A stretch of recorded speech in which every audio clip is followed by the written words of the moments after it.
Good evening, everyone. I'm going to call this budget meeting to order.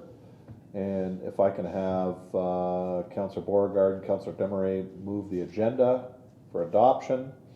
Any questions? All in favor, raise your hand. That's carried. Are there any disclosures of interest tonight? Staff reports. That's the reason why we're here, for the budget. So, Committee of the Whole budget, and the recommendation is that the Corporate Services Department Financial Services Division Report 2021-275, subject 2022 levy budget be received, and that the 2022 levy budget as outlined in Report 2021-275 be approved. All of Councillors Danch and Bruno move that, and I'm going to go to Mr. Bowles for his presentation. Thank you, Mayor, and through yourself to the rest of Council.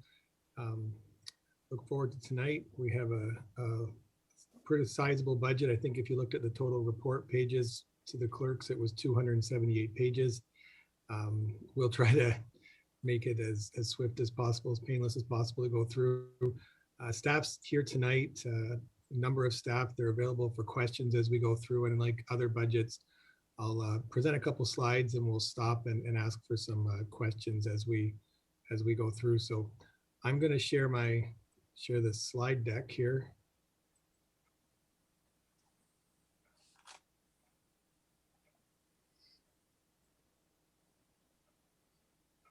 And hopefully it shows up.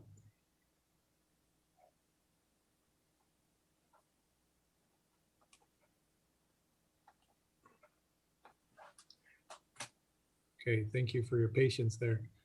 So tonight with the 2022 levy budget, I will click on the next slide.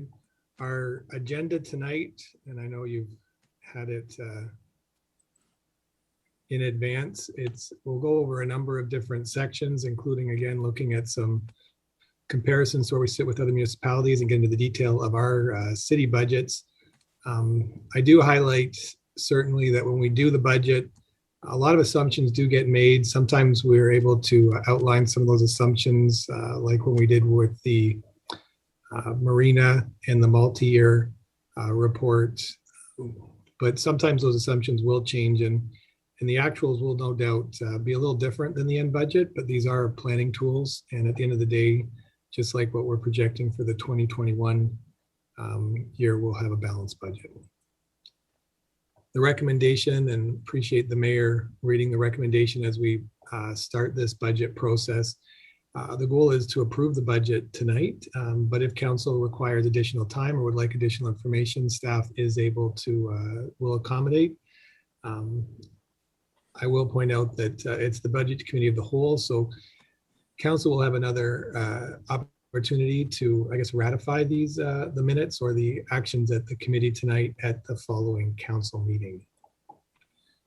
So I think the long and the short, or the nuts and bolts of the budget that many people are always interested in is like what's the impact as we go through the budget tonight to the average homeowner. And that impact we've calculated out is about 2.8% on the blended tax rate. Remember, and I think this is an important thing for everybody to know, is that 2.8 includes the 1.1 that council approved at the last council meeting. So it's not as if there's this budget plus the capital. It's the capital is in this total budget. So in effect, it's 1.7 on operations, and then it's the 1.1 on the capital budget. The total cost is $104. And as I mentioned during the capital budget presentation, we have stopped using the on water and not on water. We just use the average residential property. Also included in this, when you calculate that 2.8, people often ask, what a growth assumption are you assuming? And we are assuming 1% growth. And at the time of writing the budget report a couple of weeks ago, MPAC identified we had already hit that 1%. Which means that if the growth figure and the properties that MPAC is able to add to the rule come in, the 2.8 could be reduced over the coming months as MPAC gets the final new builds into the system. So my next slide just highlight some of the key elements that are in this presentation tonight in this budget. I always like to highlight that when you're building a budget, there's a lot kind of that goes unsaid because we often concentrate on the new things, the things that change. But I know council had the opportunity to hear from every department and what they're working on this year. And I think it's important to read and view the budget documents in conjunction with those presentations that happen during the course of the year. And when we do go through this budget, you are going to see some of the highlights. We are looking to reactivate Roselawn, and you will find a number like that does come at a cost of about $267,000. But as a note to council, before we kind of, I guess the Roselawn operations kind of slowed down in 2018-19, council was spending almost $220,000 on Roselawn back then. So in some sense, reactivating it is kind of going back to where it was before with some additional dollars for repair and maintenance. In the capital budget, we highlighted the Wi-Fi costs and we worked those in, and we'll also show that we worked those in, and the telecommunication costs in general have actually reduced in the city. I think something that's interesting to council as we talk about the budget tonight is the community improvement fund. That's been at about $67,000 for a number of years, and that goes to include and to support a number of initiatives, including the frontage on buildings, the facades. It goes towards heritage and heritage projects, affordable housing, and we also have additional CIPs already, and I know council is familiar with those when we talk about tax incentive grants for new builds and new industrial. And we have a number of zones in the city that we help to do that along with brownfields. Increased patching and spraying is another area that we've recommended, staff have recommended increasing the budget on, really to increase the useful life of our roads. And I have a couple slides as we go through. I think council knows we've been going through a really big change with the accounting system, with our records management, to be able to drill down on the costs of certain operations. And one of the things we found is and council may have experienced with the amount of work that sometimes happens at playgrounds, is the city's playground budget for repair and maintenance has historically been only $3,000. And staff is recommending we move to $20,000 to better service our playgrounds going forward. And I guess before we get into the big part of the presentation, just the last reel on the highlights is there is no new debt. And I think that's an important thing for this council to know. Some of the debt is on the levy and some is on the rate. And I have a slide later on that shows that. But this budget does include paying down the total debt of the city by $889,000. I think maybe before I get into some of the process and how we built the budget, I know that's just the highlights and that's the total tax impact, but I thought I'd take a pause here just to see if, before we get into it, if council had any thoughts or any questions just now. So maybe Mayor, I can turn it back to you to see if there are any questions. Thanks, Brian. Everybody just, if you make sure you put your yellow hand up so I can go through the list because you're not all in front of me. Oh, there we are. Councillor Bruno. Thank you, Worship. Thank you, Brian. Excellent budget. The one thing I always like to start off with each year, maybe it's just a splash from the past, but if you could tell me whether conversation I've had with you and my long division here, sort of, if you can substantiate this. So I see that 1% increase, every 1% increase in the tax rate raises the municipality $210,000 in funds. Is that approximately right? Brian? Yeah, through the mayor to council, that I agree with that. That's approximately correct. Okay. And 1% for that $207,000 house is 37. Well, I calculated at $37.14, but in that $35 to $37 range. Brian? Yeah, through the mayor to council, that is That's correct. 1% is about $37 to the average house. Okay. And then finally, so the unblended rate is approximately 5.3%. And when you think about capital being, what was it, 1.1%? Or sorry, 2.1 of that, and ops is 3.3. I think that's on the operations, that's below today's inflation rate. And on the capital, that's certainly something that we need to grow so we don't slip back into the day when our arenas and infrastructure buildings are falling apart. And I know we're trying to do that on the water and wastewater side, but would that be correct, that 5.4? Brian? Yeah, through the mayor to council, Councilor Bruno, your math is terrific, and I think next year I'm going to have to get a new slide in here to we'll call it the Councilor Bruno slide, but exactly, you're right on with your math there. Okay, thank you. That's all I had, Brian. Thank you very much. Thank you, Mr. Mayor. Thanks, Councillor. Any further questions so far? Seeing none, Brian, go ahead.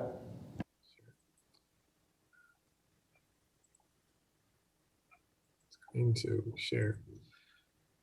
So when we're addressing this budget, I think it's important for council just to realize some of the backdrop. And I talked about this in the capital budget, so I won't spend a lot of time here. But the industrial product price index this year is up 15.4%.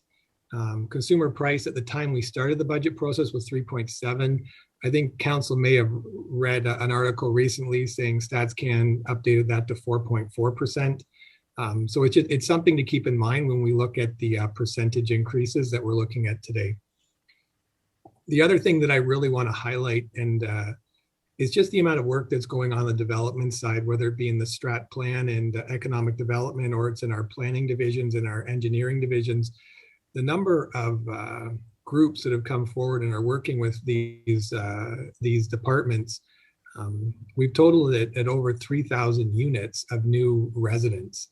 And when we developed this budget, we really had to look at, are we going to be able to accommodate this potential build out and the work that's going to be required to review the planning and the like as we grow. So I think it's something, and you might see some of the changes in the budget. A lot of it has to do with the strategic thinking about getting ready for this growth. And I'll suggest to council that we talk about a lot of ways to potentially maybe bring down the tax rate or the water and wastewater rates. And we've talked about it a lot, specifically at the water and wastewater discussions, where a lot of our costs are fixed. And the growth here, when you grow and add taxpayers or add water payers into the system, we share the costs, and we can reduce the costs and make costs more affordable with smart growth. So on that, and I know this is a busy slide, but as we go and build out the budget, I think it's important for council to realize the number of things that are on the go right now. This city has an official plan and a zoning plan. And I know council realizes this, and maybe I should preface that I think maybe it's important for some in the community to realize the number of projects, I think, going on to really facilitate this growth. Council's approved a secondary plan to start to be developed, and should this budget pass, we'll have the appropriate staffing to begin that immediately. Our economic development strategic planning group have already looked and have started the community improvement plan, which talks about how to incentivize business, industry, and our multi-residential to continue to build within the city. Our director of public works has begun the infrastructure needs study, which will lead into our asset management plan. And you can see the two in gray, and maybe those are because they sometimes get involved in finance a little bit more. Some might call them boring. I call them ensuring that we're having growth pay for growth.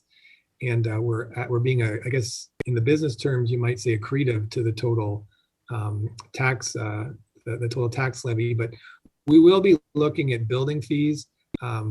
our interim director and our also clerk is going to be leading that up through her division right now, looking at building fees. We'll be back in front of council in March. And development fees is a big area that I think we have a lot of opportunity with. A quick review that we've done is our development fees may be or pretty close to the lowest in the Niagara region and potentially across the province. And presently we have this process to which we are bringing them on board at a very slow pace. So we do have a plan to update the development fees. In this document, we've noted March 2024. Staff have continued to revise this and believe that we can actually have this done in early or mid to 2023 now. So that is something that we'll just advise council that we'll be coming back with a plan to review the development fees going forward, or I guess at a later date. And that will be a full review that will look at the total growth and the impact of that growth. Because I also identified to council that the current development fee program never contemplated the kind of growth that I just showed on the previous slide. And that will impact how the development fee program gets developed. A couple other things just on process. We have set out our dates for our budget, and I thank staff. I can't thank staff enough, and they're on the call today, for all the work they've done to hit these dates and to continue working through the process. Once completed the levy budget, we'll move into the rate budget.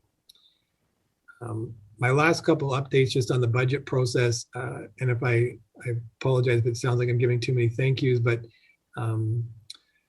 Jade McDonald has done a fantastic job rewriting our chart of accounts and building us a structure that we can drill down and see variances, activities within our account structure. And we've done it in multiple different scenarios, cutting in the accounts in different ways to be able to see, for example, City Hall and different locations and what are different, whether it be water, hydro, gas, repair and maintenance. And we'll be looking, as you've seen our trimester reports grow and our budget reports grow, to continue to expand our reporting so council has more information to help guide the city. On that note, I don't know if there's any questions on those just couple slides about how we work to prepare the budget. If there isn't, I'll just keep going. Well, I've got Councillor Wells. Sure. Thank you, Your Worship. Through you to Brian. You're talking about the development charges and the review on those. Is there any manner or possibility that we can accelerate that to I don't know. It seems like we have a good demand, and when demand is up, the price should go up. So I'm just wondering if, since our development charges are probably next to zero compared to the others in the region and area municipalities, it seems like we may be missing some of the boat that could help our budget if we could increase those rates a little sooner than later. I'm just wondering what your thoughts are on that. Brian? Yeah, through the mayor to the councillor and council, I would always advise to do full cost accounting on the development fees and to charge the full amount that the development fee study says. It's my understanding that council, when the last development fee program was put through, council allowed for a phase-in approach. If council wished to remove that phase-in from a financial perspective, I think it would be positive for the city. And it is something that I believe council may be able to do. I would have to pass it over to our acting director that might be able to provide some comments on if we could do it and how we could do that, i.e. remove the phase-in, and you could go up to that full amount. Ultimately, because that program was done without contemplating the growth that we're now looking at, we still need to do a new development fee bylaw to build in that new growth.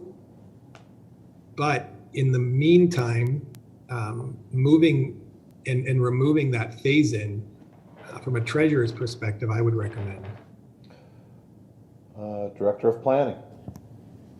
Thank you. Through the chair, in regards to the full study, I don't believe, because there are so many legislative requirements to get the study complete, I don't believe that it will get completed before the spring boom of building. So I don't think it would have effect for this year. But correctly what the treasurer said about the steps we are taking, that is an option to increase some development charges now, and also kind of makes the increase a little bit slower. Right now, residential fees will be 60% of the targeted 100% as of January 1st, so we could move that up to 100%, I believe, without doing a complete review, as well as non-residential development charges are zero, and we're set to be 50% in October 2022 and 100% in October 2023, so we can move that up as well. Okay. Councillor?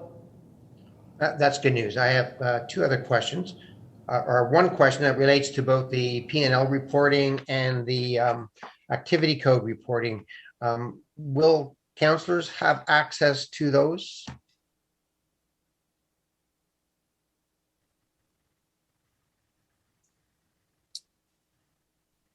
That's my question. Oh, sorry. Right. I think you froze there, Councillor. Just want to okay. go through that again? Sure. I have one question in regards to the reporting of the P&L and the activity codes. Will councillors be able to have access to that as it will save in regards to waiting for reports to be generated? Should we have any questions regarding things that have been happening? Brian?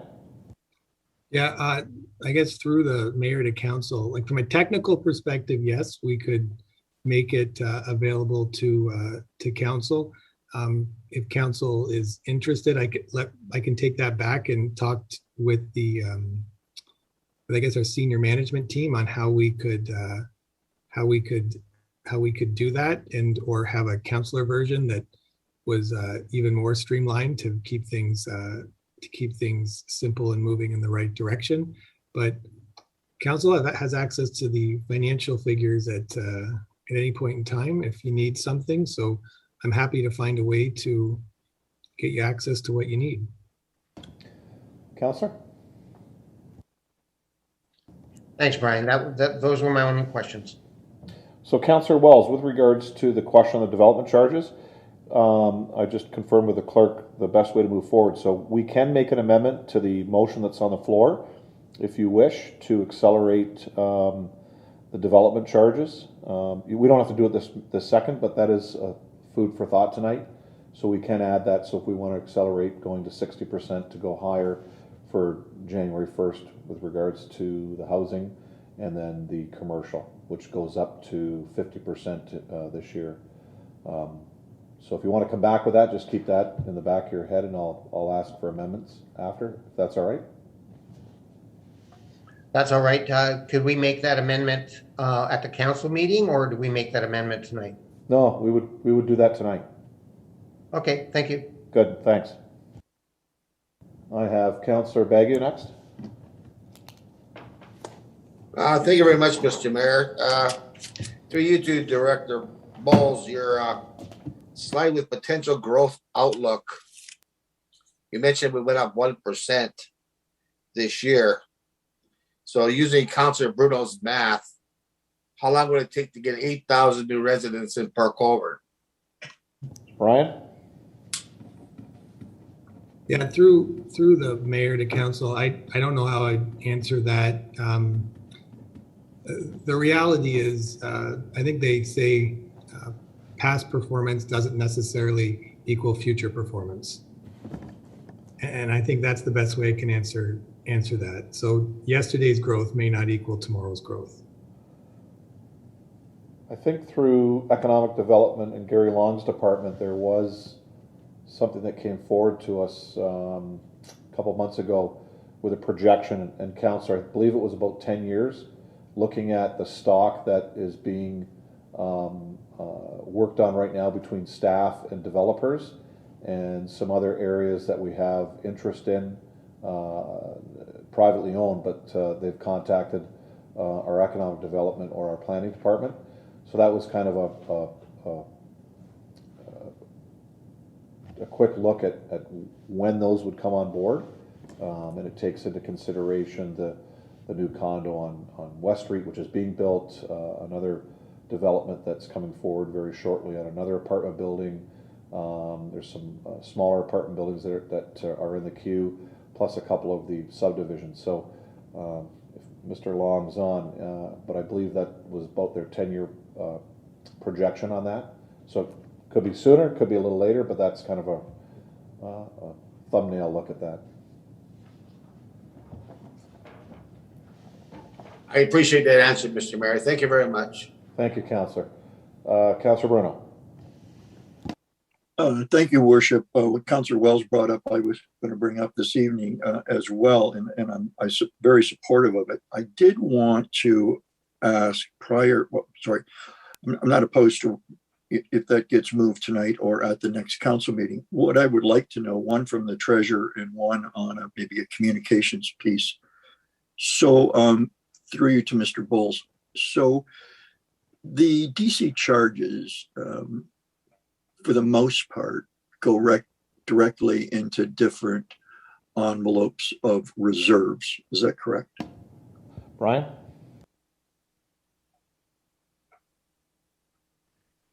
Yeah, through the mayor, yes, that is correct. So the passing of the budget and the numbers that you've crunched in us passing this at some point remains a separate entity. What the DC charges would not affect it, nor would they need to be incorporated into this budget for 2022, given that those monies would go into the reserves. Brian? Yeah, through the mayor, just for greatest clarity for council, the dollars that we collect from the DC reserves are very minimal right now. So we haven't used or budgeted to use any DC dollars. So if you were to up this, it would allow for the actual balance to grow. And in the next capital budget, or if there was a project that came up before the next capital budget that council needed to move on, it may be possible that there would be DC dollars available to deploy. But in the 2022 budgets, we have not utilized any DC dollars because they're just, the balance isn't significant enough to be able to allocate to projects accordingly. Thank you. You just answered the question I was going to get to, that the DC charges as they grow could be used for needed capital projects over and above the capital budget that we've done and in 2022. So we wouldn't have to wait till the next capital budget. So that's interesting and great. I'm just wondering if and when we pass this, it's my understanding that having paid them before, is that DC charges are usually paid at the time of building permit. So I'm just wondering if there is a way to ensure that if the news is out that DC charges may go to 100%, I think it would be helpful to both the development community and individuals who want to get permits or have been contemplating a project, that somehow we facilitate that either the registering for that permit, but like some kind of way that November, which is 1 month and a half till Christmas when City Hall shuts down, that there is a way that people could file for their new project. That doesn't necessarily mean they'd be at time of building permit. So I would love to see some kind of a report that talks about if this 6-week period not only would be an incentive to induce developers and individuals to develop, but if they did not get adequate time to get to a building permit stage by January 1st, that perhaps there's a way to somehow get them in a queue with, you've got an extra 2 months to get your plan together and I think you know where I'm headed, that somehow there is an opportunity here to ramp up construction projects in the next 6 weeks, if there's that incentive of potentially a 40% increase in development charges. So I'm just wondering if I can somehow leave that with you, that we have not just what the new fees are going to be, which we already know what they're going to be because they were basically set 3 years ago. We just given everybody a holiday in the ramp up. But I think that it would be important to somehow to deal with if there's an influx, that people can still avail themselves of the current rate. I think that works both for the citizen developer and it works for us to jettison it. Thank you, Mr. Mayor. Thanks, Councillor. Just talking to the director here, she can do that with regards to, you could use March 1st, we'll use that date. She could have it all, even though we normally do it January 1st. I'll take housing with the 60% would go till March 1st, and after that it's whatever percentage council decides on. So I don't want to get into that minutia of things because that's kind of getting away from the budget tonight, but the clerk can do that. So if you could let her know, and then she can bring that forward for next meeting. Thank you, Mr. Mayor. Once we give some direction, which I'll go back to Harry after. Any further questions at this time? Seeing none, Brian, go ahead.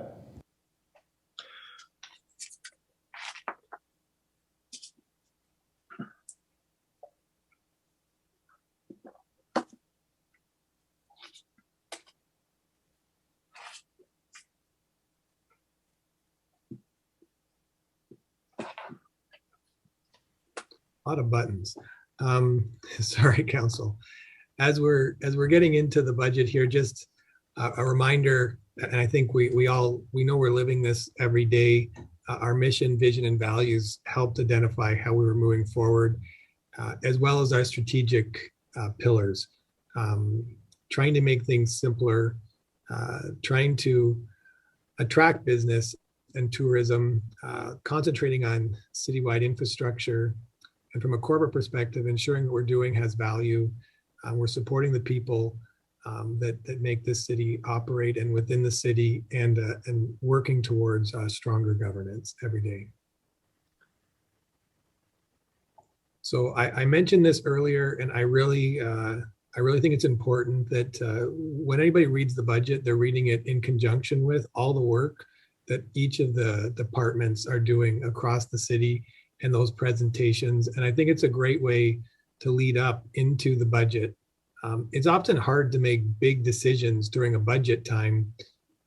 It's almost required to have presentations from a department level like we do and we did this year, because it allows, from a governance perspective, and it allows staff an opportunity to reassess goals and progress and talk about things that may need to be changed or should be changed going into, and it allows people time to work on those budget development and in some cases business cases. So and then as we go through this, it's important, I guess, just to think about, as I said, the mission vision. We did take into account COVID-19 and making sure that we can come out stronger. I need really to connect the community, and you saw that in our capital budget. As I mentioned, we're planning for growth, and we've taken into account what we're actually capable of getting done within the course of the year. I showed this next slide during the capital budget, and it just highlights our current value assessment versus the rest of the region. At a city level, we are a little higher at an overall blended level. We are lower than the average local area municipality by a couple $100, and even with this tax increase would remain below that. I do often get a question of like, why is the city portion a little bit higher? And I've been talking to many across the city, and having been here now for over a year, you can see that we have very strong service levels. We do have a full-time, for example, we do have a full-time fire department, which does a great job. Not everybody does. And those create differences when you're trying to compare some cities with one and some cities without one. Growth. We built a lot of infrastructure within the city that is fantastic to use, but by adding growth and adding additional,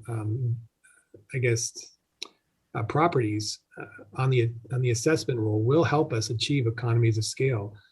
There is, and we do have assets that we can accommodate more people in, and you don't have to build more in order to accommodate them.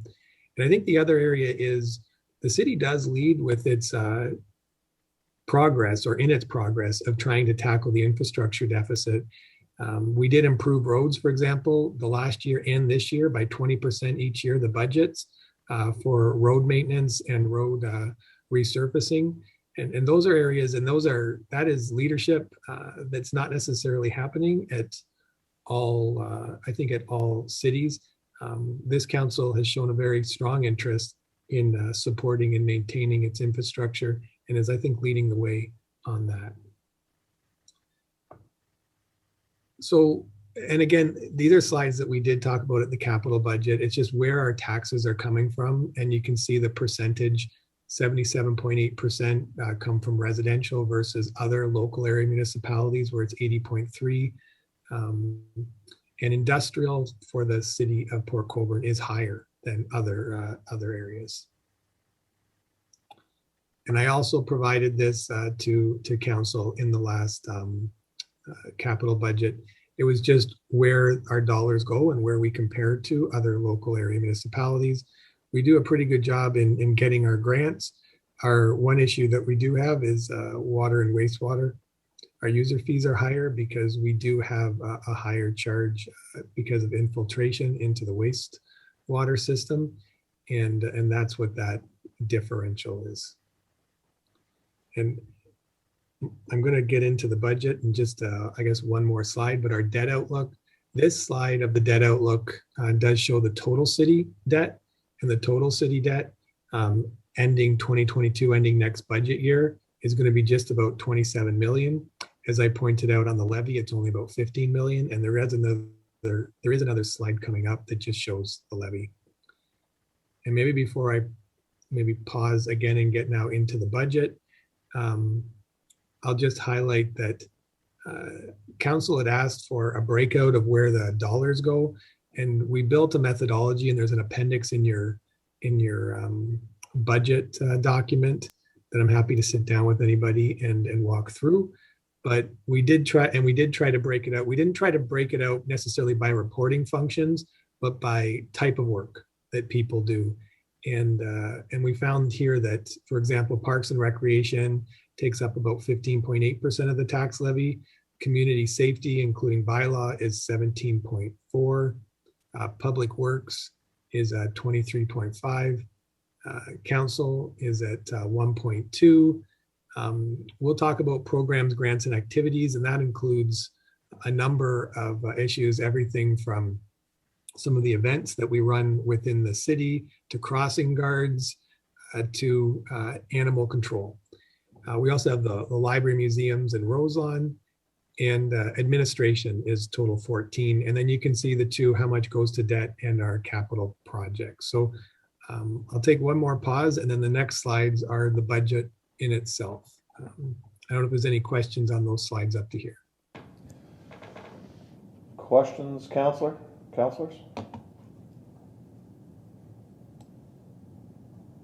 I'm not seeing any. Brian, continue. Okay, so thank you everybody for letting me walk through my introductory slides, and now we'll get into the meat of the budget.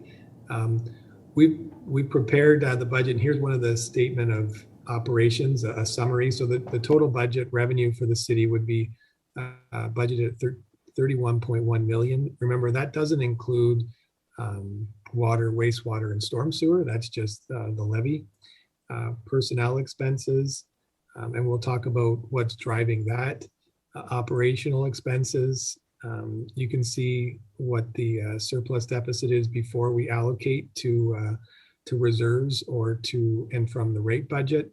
And just to highlight, when we allocate to reserves in this slide, that doesn't mean the money is going to sit somewhere. Most of those reserve allocations is because maybe it's poor nomenclature in the municipal world. So we're putting them aside for capital, and then we kind of move them to the capital reserve, and then we move them from the capital reserve into the capital program. Maybe in the future we could change the title to say transfer to and from capital to be more precise. And just as a reminder, we did forecast a surplus, and our recommendation in the trimester 2 report that we provided council at the last council or the council meeting before that is that staff would recommend if there is a surplus and it's available to be allocated, we would recommend considering allocating it to the Vail Health and Wellness roof. We think that's an opportunity to get that project fixed going forward. And then when we're talking about the levy specific, this is the debt on the levy, and you can see specifically just the levy at the end of 2022. You can see where the debt is going to come down to about 15.6 million, paying it down by $890,000. And I'll talk at a high level about some of the changes that we're looking at. Council was made aware. I'll go in order of these. There was a decision made and a recommendation that was put forward to council, and council approved it at the beginning of the year to move to the Niagara Region's transit on demand. Historically, that would mean that we would get the gas tax to help subsidize our transit system. Now what's going to happen is instead of the gas tax coming to us, and instead of us getting like the revenue and then us paying all the bills, starting in the new year, provided, and we were just talking to the Niagara Region, the CAO and myself the other day, they're expecting that we're going to get the contract to bring back in front of council to sign shortly. So with all of that in play, when we have the Niagara Region run the system, they're going to get the gas tax, and we're just going to give them our levy contribution that we used to give. So there's no change to the levy. It's a change in the fact that we're not going to get the grant and then use the grant to pay for the system. We're just going to pay our net amount to the Niagara Region. When you look at the revenue line, you'll also see property taxes, which we talked about. So the total property tax increase. There is something new in the budget, and we identified this in the 2022 capital. Historically, we hadn't really budgeted for this, and this was the quarry aggregate funding we get through a provincial calculation based on activity, and we've used that to allocate it to roads. Yes, we are planning for canal days for 2022. I know COVID has been a very difficult scenario to work through, but we are planning, and with a cautiously optimistic approach. This doesn't mean it's costing the city that much extra dollars. This just means we're recording revenue and expenses for it. Nickel Beach and the marina, when we get into the details of the budget, you'll see that revenue for both of them are budgeted to go up. And again, it's not that it's costing the levy any money. It's just that when you bring it all together, you'll see those revenue lines changing. And the last one on the revenue slide to talk about is we did get notice, and it was unfortunate because right the day that we were printing the budget last week for council and to put it on the website in full, we got a letter from the province noting that our OMPF funding was going to be cut. So ultimately, staff approached that by reducing or doing an equivalent offset to the tax assessment and uncollectible accounts line. That was sitting at about 300,000.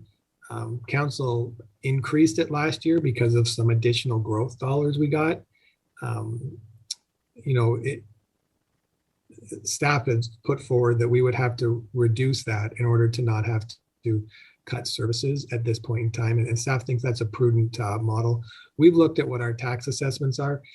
It's really hard to predict what they're going to be each year. And just maybe for the public that may be watching, what sometimes happens in the property tax system is somebody may look at their property and feel it's overvalued. So they'll call MPAC, and they may go through a process to get it reassessed. And if they do, sometimes there is a reassessment and the property tax value is reduced, the CVA is reduced. And when that assessment is reduced, the city sometimes has to provide a refund because they had, or they don't collect in that current year. So what ends up happening is funds are transferred back to that resident or that commercial or industrial property, or they're just not collected in year if that reassessment happens. And this account allows for that change. If we did have a year where the funds were needed more than that, there are funds in the sustainability reserves, the general sustainability reserve that we could draw on, or potentially any in-year surplus that potentially may exist. Those are a lot of high-level comments on revenue. I could stop here and we could talk at a high level about revenue. I know we're going to go into each of the departments in detail shortly, but if council has any high-level questions on revenue or discussions, happy to take those. Questions, councilors? I'm not seeing any. Brian, go ahead. These next two slides, we've tried to articulate, and we appreciate, just like we appreciate council's support as we've redone the chart of accounts and our drill down abilities. We've been kind of working through our system to rejig some of the organizational structure. We have, for example, developed community safety, and we brought fire and bylaw together in 2021. We split Parks and Rec between a number of spots. We developed a crossing guards account. Some activity moved to strategic planning and economic development. We created corporate services and recreation, where recreation came, and public works took all of parks proper. And in doing that, we've had to move a number of FTEs, and we had a lot of discussion because we published what the FTEs were last year, and then how are we going to show that? So we left how we published it last year, and then we showed how it kind of got rejigged this year. And when you look at the numbers, you do see slightly higher FTE and headcounts, but we'll just point out, and we did have to update the slide after we were talking, after we received some questions from councilors. I know Councilor Wells asked some question and the mayor asked some questions on this slide. And we did have a miscount. So you can see that's in yellow. I think I had 6 before, but it was 8. What that essentially means is, and I'll show you on the next slide, that if you just look at the full and part-time year over year, and you can see this slide was not in your package. We did it just for last minute based on some questions we received. If you look at the full and part-time year over year, the full and part-time combination is actually down 4, but the students are up 8, and the students are coming in at the marina and at the beaches, where we continue to see increased activity, and some in the public works side, where we know we need them for summer maintenance. So on a whole, it does look like we're going up more in headcount, but I would argue it's a very different headcount. The structural costs of the structural full and part-time is actually going down as a result of the management changes that the corporate management team made over the last year. I don't know if there's any questions on those personnel costs. I have one more slide maybe I'll go over, and then we can address all the personnel questions if there are. The next one is, I think you saw that the total personnel costs were going up, and I think it was in the range of like 6%. When you get into the detail of the budget, you see salaries and wages are actually going up 3%. And that is both inflationary and any movement through grids. On the benefit side, we have kind of run into a lot of pressure. And I would argue that this is like a one-time pressure situation, not necessarily a go forward. Council was made aware that we no longer have insurance for the presumptive cancer legislation, and we've had to start putting funds aside for that.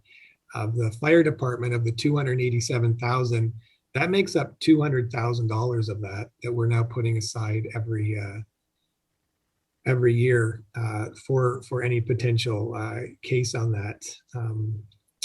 And I guess another observation, just when you think of the benefits,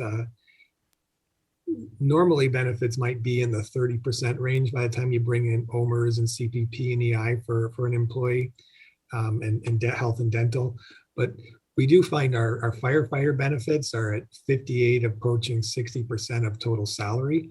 And it is a significant driver of the total benefits. If we remove fire and we actually get down to the core changes in everybody else, we saw that we had about a 7% increase year over year related to OMERS, CPP, EI. The CPP rates did move up, and then health and dental. And then I think council was aware as we began the budget process last year and we moved it up, there were some changes in finance. And we do need to do or we are recommending the true up, because we're finding that the estimates or the budget best estimate we provided last year was structurally out. And this trues that up to what the forecasting actually would be. So by and large, this is not a normal year on benefits. We've had to bring in the presumptive cancer, and we have noted that in building out the budget and forecasts and actual expenditures that we're realizing, both of those true ups in this note makes up the majority of that increase, and the increase will be significantly less in future years. Maybe a lot to take in there, but happy to take any questions from council on the people side of the budget. Okay, I have Councillor Bruno. Thank you, Worship.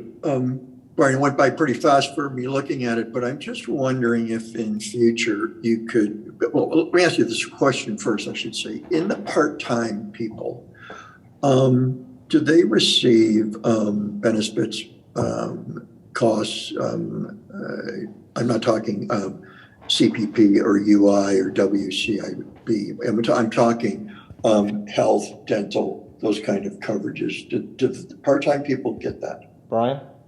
Through the mayor to council, and I think our manager of HR is here just in case I say this wrong, but in most cases, no.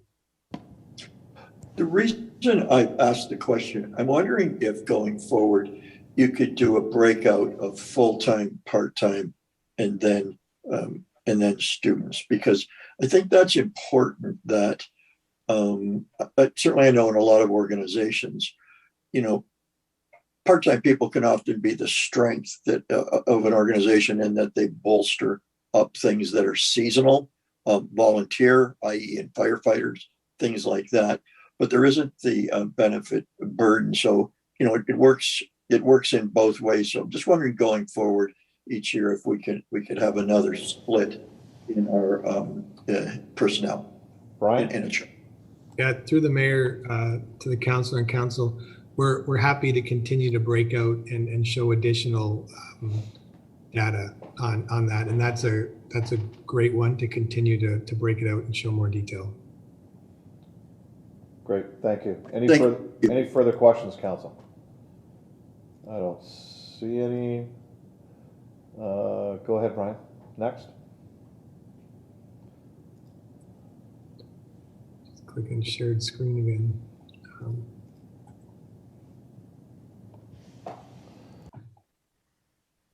So the next area is really our operating expenses.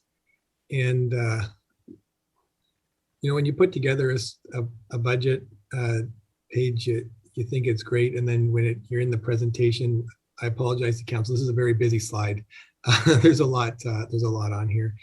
A couple of things going on. So utilities, we have budgeted, and in the global budget, forecasting budget, 12%. As well as facility maintenance, 12%. Our legal fees, these are primarily related to growth and development, some contract review, human resources. They are forecasted up over last year, and they're based on the 2021. It's really aligning it to the 2021 forecast. We've talked at council about our insurance contract, and we know that we're going out to tender in 2022 for 2023. And we are preparing already for that. On the computer software, a lot happened last year, and a lot was done to bring it on. when I guess we went through the whole process and we went through a number of that and some of the new advancements with Ames as the bylaw goes to their new model, has seen total computer software contracts go up over the last year. So much so that we have decided that we were going to look at our total computer software and what we do, map it out. We actually got a grant from the Municipal Modernization Group from the province of Ontario to review this. And we look forward to talking more to council about our strategy around software and trying to contain some of the costs as we go digital going forward. Canal Days, you'll notice, as well as Nickel Beach and Marina, these costs are up, and it's kind of the opposite of what we're talking about on the revenue side. There's offsets definitely for this. I'll just highlight a couple other things. I think sometimes, we don't always do a great job highlighting, and I just want to thank Jonathan, our manager of customer service, for his leadership on a review. He reviewed the postage and courier costs, and through the Niagara Purchasing Consortium was able to reduce those costs by $34,000 from budget. And that's a significant amount, because we even thought that those costs were going to go up in the water wastewater budget next year because we went to the monthly, but we're not going to see that go up significantly there either. And on the other side, as we brought our new manager of IT in, and that we've been looking at telephone and internet costs. And even after bringing on the Wi-Fi projects, I think we're still under budget, or under the previous year's budget, by $23,000. So I think kudos to them for leadership on finding cost reductions going forward. There's a lot on that slide. I feel like I should just pause in case council may want to ask a question about that slide. We'll get into the departments in a couple more slides. Questions, councillors? Not seeing any hands up. Oh, Councillor Wells. Thank you, Your Worship. Through you to Brian. I know everybody that are watching their utility bills see them climbing, and 12% may be a good number that's out there, but is that, do you see that changing going forward? Should we be looking at more emphasis on our departments to look at cutting our utility costs as much as possible? Is there a driver there that we need to be looking at a little more closely than we have been? Brian? Yeah, through the mayor to the councillor, I think it's a good point. I think if you go back and you look at natural gas, we started the year, I was looking at a report the other day at around $3 a unit, and now we've gone up to almost $6 a unit. It's been a spectacular rise, I guess, if you're an investor in natural gas, but not necessarily if you're a payer like we are, and have costs around ice rinks and that. So I think you bring up a great point, and the city is going to have to, or I would encourage us to put on our work plan to start looking at ways that we can reduce our dependence on some of these utility costs. I don't know if our director of public works wants to say anything, but I think it's a project that needs to be taken on in the coming years to see if we can reduce our footprint. We already know from a climate perspective it's important. And I think Councillor Bagu has also made mention in the past about the climate side. So I think it's a great point. And I don't know if our director of public works wants to say anything about things that we may or may not be able to look at in the coming year. I know that, and I'll just, as he maybe helps me out and says something, I do think the 12% might even be low, and I apologize for saying that to council. If gas prices and that continue to rise, we may have to look at other things mid-year to reduce usage and or talk about other mechanisms to cover any increase. Councillor?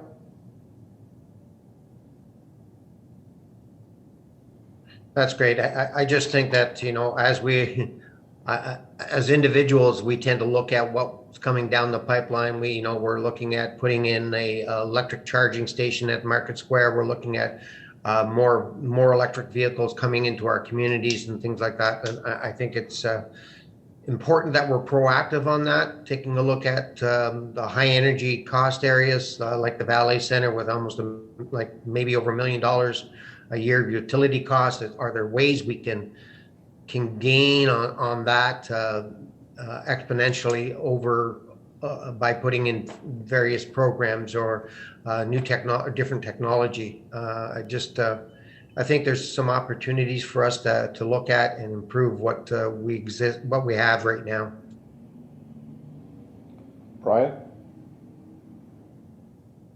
I'll just, maybe through the mayor, our Director of Public Works came on maybe to save me. Maybe he will say a couple words about things that he may be thinking about along the utility side.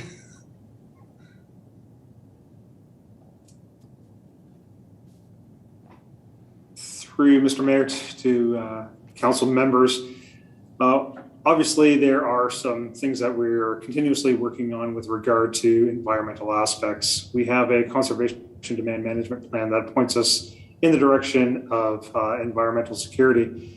We're also going to be updating that report as required by the province. I believe it's in 2 years from now or 3 years from now, that will actually give us an updated version of some of those projects. And then after that is completed, it's actually going to turn into basically a 5-year environmental plan to ensure that we reduce our utilities, reduce our greenhouse gases, reduce our carbon footprint, and that kind of gives us some guidance.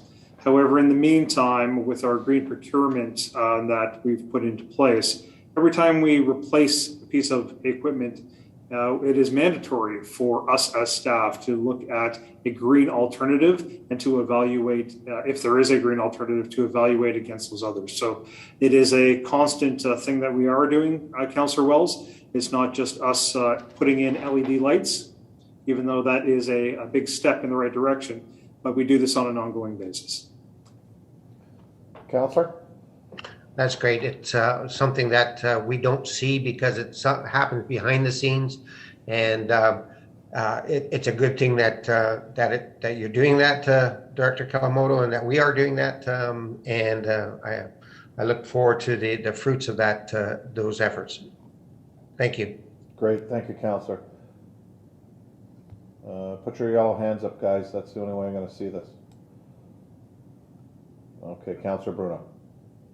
Thank you, Worship. I remember back, and Mayor may remember this, and Councillor Bodner, CNP, there was a grant had gone around getting Niagara Power, and we got some dollars to do a cogen study on Vale Center. And so, when you're producing waste heat and heat on a pool, and you actually have an arena there that needs electricity, those in that field of cogen will tell you a large complex that's heat and electric sensitive can really do a good offset. So there was a study. We qualified. The payback then was about 5 years, and it got shot down by the then director and CAO. I would argue that would have paid us a lot of benefits because prices go up, and that wasn't quite built in the pro forma. So I don't know if Director Kawamoto may be able to dig out that file because the numbers will still work, and maybe have a relook at cogen at the Vale Center. Thank you. Director Kawamoto? Through you, Mr. Mayor, to the councillor, I was unaware of that document, obviously being less than a year here, but I will definitely take a look into it. Great, thank you. Any further questions, councillors? Seeing none? Brian, go ahead.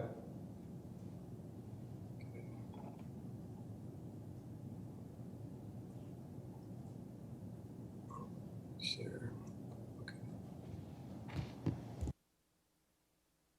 So just before we get into the departments, there's 2 slides about transfers to and from capital and reserves. just to make council aware and the public aware what when they read the transfer to and from capital, what's in there. The marina is paying back their loan for the capital going forward. There's also interest earned on reserves. So some of the interest we earned, we do put back into the reserves, specifically the development charge reserves, as well as gas taxes that may or may not have been deployed yet. Transfer to the municipal election. Council, I think, recognized this several years ago. A model was built that every year some money would be put into reserves. When there was a municipal election, there would be the funding required to facilitate that election. Council also puts money into a drain reserve every year, so that way when the city has any property that's on a drain, it can pay its share of the drain.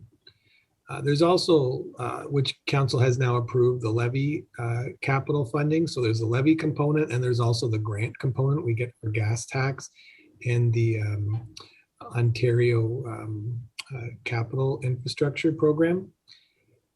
That was the 1.13. As we go through these documents, we may get a chance to talk, and there may be a question about COVID. The province has provided us with funding for COVID. Right now, we're projecting we'll be underspent that grant by about $92,000, and we were told that we can carry the funds forward. We'd be using those funds to offset next year's COVID costs, so there's no impact on the levy. That doesn't include, so that $92,000 would be hard costs externally incurred. That $92,000 in the 2022 budget hasn't been identified to be allocated to cover off any in-house wages as a result of planning requirements or implementation, but those would be for hard costs related to masks and safety equipment, etc. The next one is the transfer from transit reserves. In order to move forward with the Niagara region on demand, we did have the report 2021-15, where we had set up a reserve, and now in 2022, we'd be drawing on that reserve to move forward with that program.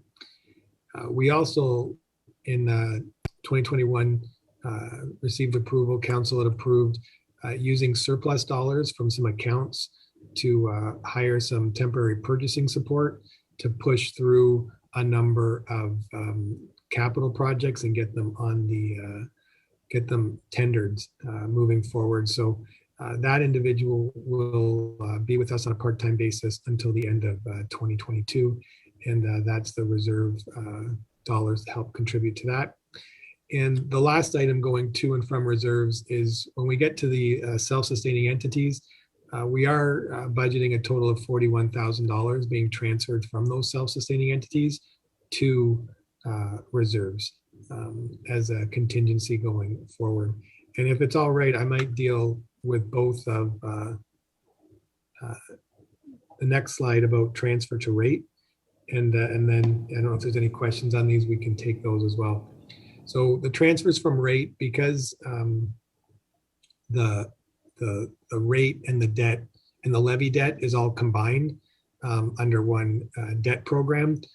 We do budget for the debt under the levy, and then we reimburse the levy from rate. So that's what this is. This is the rate budget reimbursing the levy for debt payments that it's incurred, as well as there's administrative costs, as well as insurance, fleet, and facility cost transfers. And what I identified on this slide is, and I said during the 2021 budget that we were going to do a review to see if that previous administrative cost charge was appropriate. And when we did the review and we looked at the people that are on the levy and the costs that the levy is incurring to facilitate the rate budget, as well as some of the insurance costs, the fleet costs, we found that because the 607 hadn't been increased in several years, that the dollar figure was actually closer to 988,000, which interestingly enough, as a percentage basis, is about an 8% overhead on the total rate program. But this budget proposes rectifying that. And in doing it, I know some councillors will probably ask, well, what will that mean to the rate budget, like our rates and the cost of water, wastewater are going to have to go up because of it. Staff is planning to bring back to council some options with respect to where the rates could go. One option will be to potentially hold the rates flat, at least for the residential side. Although as a treasurer, I would recommending that at least we look at an increase to rates that would cover some of the capital expansion work. But that will be decision at the rate budget at the end of November and for council to approve at the beginning of December. But we definitely will have options to where rates can go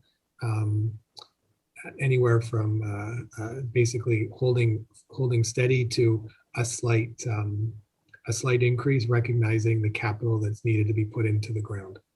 So on that, the next set of slides is all department specific. So I don't know if there's any questions on the transfer to and from rate and reserves. Council, any questions? Please raise your computer hand. Not seeing any here, Brian. Go ahead. Okay, thank you. So the next slide here, and I know council is probably, and based on the questions that I've received so far through the process, has had a chance to review the departments at a specific department by department basis. And I think it's important to identify the first one here, and I have a slide for each, but global is kind of interesting because most of the global we've already talked about by virtue of the earlier revenue and expense accounts. But in global, if anybody is to look at some of the detail of the budget, you'll find that we've consolidated the facility costs, we've consolidated the fleet costs, we've consolidated many of the organizational wide costs. So you can see the total cost to the city of software, of legal, as I said, of fleet, of facilities, and people are able to that look at that detail can see our total footprint of these costs. Some organizations kind of spread them out in accounts and various accounts through their budget. We've allocated them here so we can truly see them, and then we can have meaningful conversations about how to address or tackle cost challenges going forward.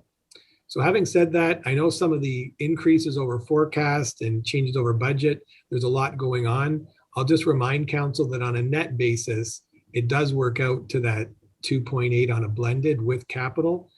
There was a lot of moving parts as we restructured the city to try to reduce headcount and to, I think, minimize any increases going forward. So the next slide, and I'm going to stop at each slide now, one slide at a time. So this slide was the programs, grants, and activities slide. And in this division, or this grouping, we've taken all of the programs that council kind of has that don't really belong to any one person. And you can see them all on the right, and they're in details in the appendices. The total budget comes to 1.4 million for all of these. And I've tried to highlight some of the significant changes. The first is the CIP program. And as I mentioned earlier, the increase in the CIP program really comes down to trying to set funds aside for the growth. It will allow council, the economic development group, strat plan and planning to work on heritage and beautifying and facade improvements of the city. It's going to allow us to set ourselves up for discussion and reviews to support anything from brownfield to future development within the city. And we know there's a new CIP program that our manager of strategic planning is leading to be able to bring back to council next year to talk about how best to allocate the dollars and how best to incentivize growth within the city to improve the tax base and to ensure that we are adding users to our water wastewater system to cover the fixed costs. When you look at a number of our other areas, the grant committee went down $34,000. It's not because we were our commitments. It's not grant commitments. It's not because we were cutting commitments.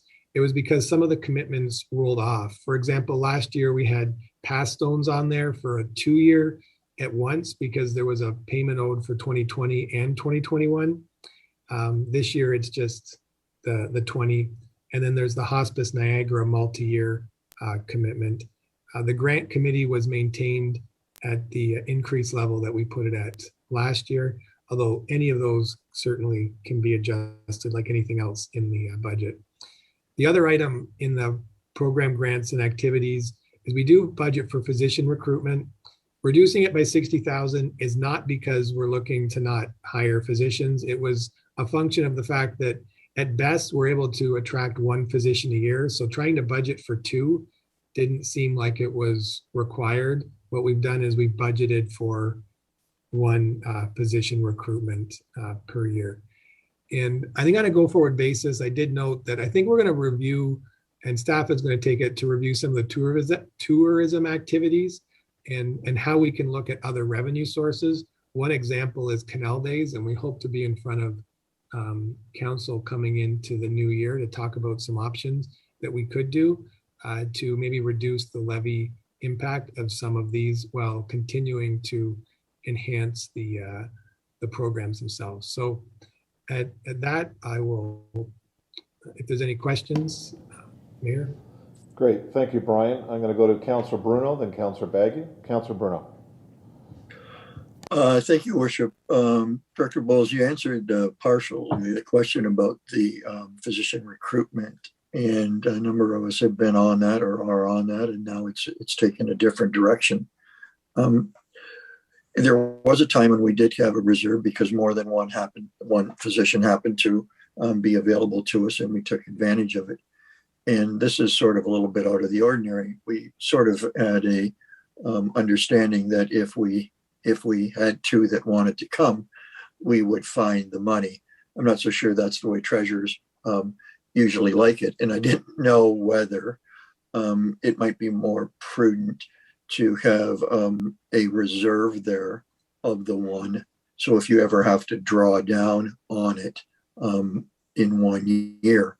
And I'm just wondering what you not only think of that, but more importantly, if you did have 2 apply in 1 year and we wanted to have that, how we might tackle that. Mr. Bowles? Through the mayor to the councillor and council, we would do 1 of 2 things. If there was surplus in year, which not all years you have that because there could be rising utility costs or anything else that goes on the budget.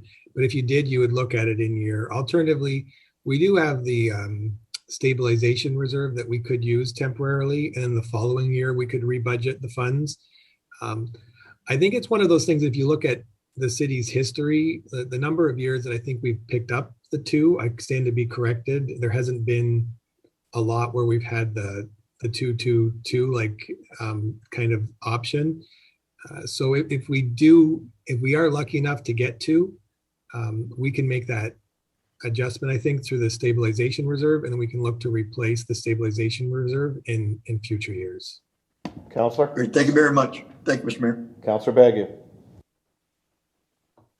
Thank you very, very much, Mr. Mayor. A couple of questions. The Community Investment Program, the CIP, I may be getting this mixed up, but is this run in conjunction with something from the region also, or is this just the Park Colborne? Mr. Bowles? Yeah, through the mayor to the council, there are grants that double up with the region, and our manager of strategic planning or our economic development coordinator might be able to help me with more specifics of which ones do, if we want to drill into that. Mr. Long?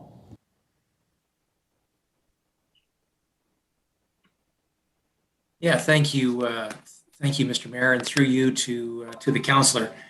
I don't have the list in front of me, but most of the city's CIP programs are joint programs with the region of Niagara, where we provide 50% and then the region provides the other 50%. I know regional council have discussed these incentive programs at length over the last couple of months, and certainly the mayor could provide us an update on sort of the status of those discussions. But I think the programs and the region's funding will remain intact, at least for the next couple of years, which is good news for us. Counselor? Thank you, Mr. Young. That's what I was getting to was I've heard talk in the region and read in the media that the region is relooking at all their CIP programs. So hopefully the mayor and our regional council will keep it going. My other question is the position recruitment, the $13,000 we send for regional medical support grants. That's the money that we used to send to the town of Fort Erie, if I'm not mistaken. Mr. Bowles? Through the mayor to council, that also has a couple other components too, and it has been my learning in this last year that there are situations where there may be a physician that needs to cover for another physician, and we have municipal contracts, I guess, throughout the region, how that works, that we have to pay backfill costs on some situations. So that would cover that as well. Counselor? Okay, I thought it was, we had somebody that used to work recruiting physicians, and we would pay that through Fort Erie.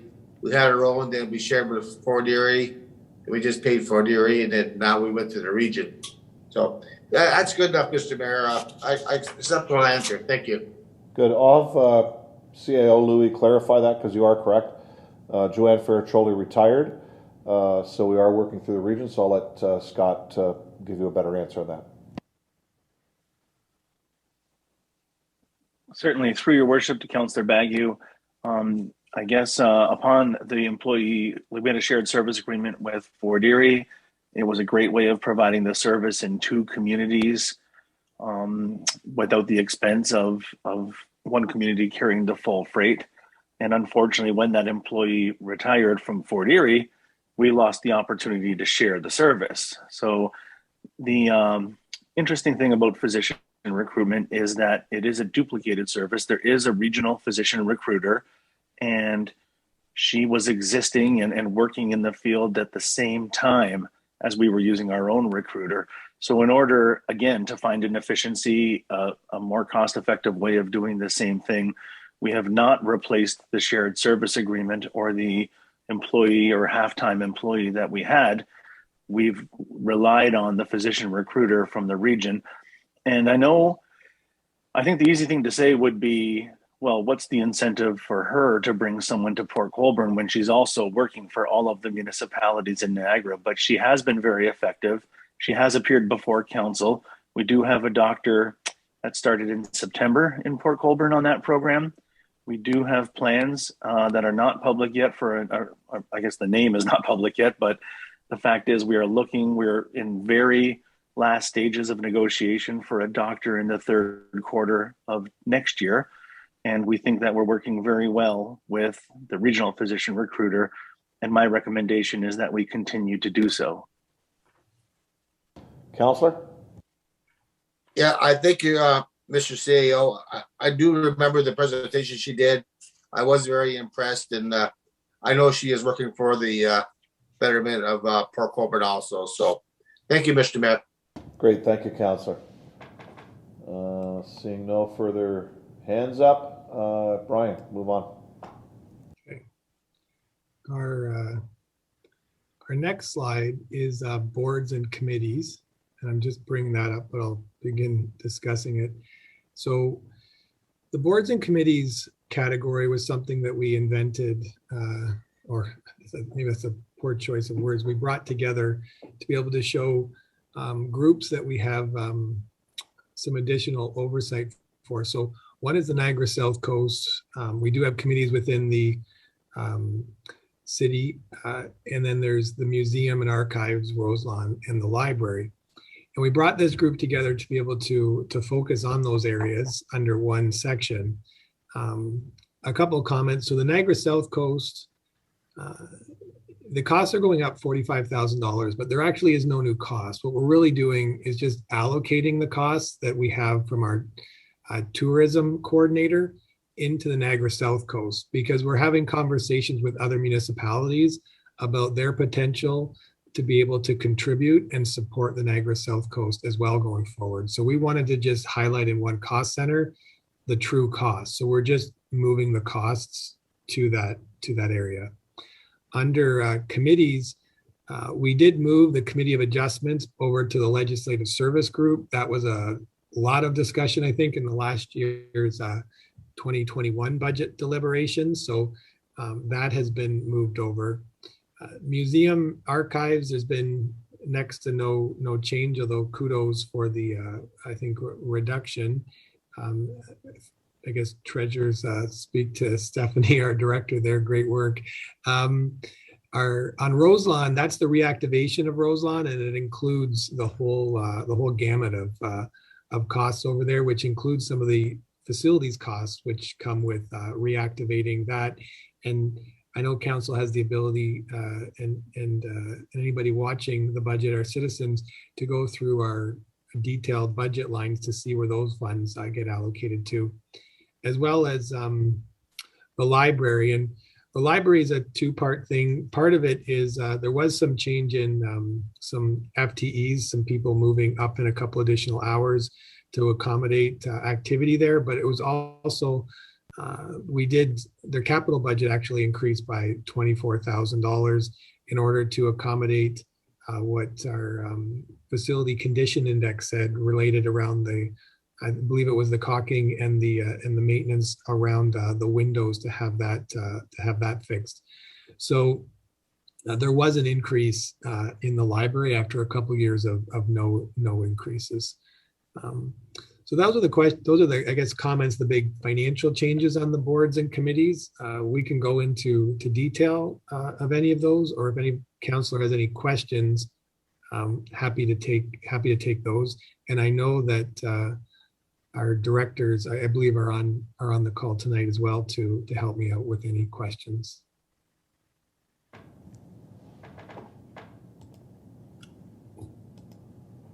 Okay, any questions on that slide, council? I'm not seeing any, Brian. Okay. Go ahead. The next slide is council and the CAO and support. Their changes aren't very significant. With council, costs are down a bit.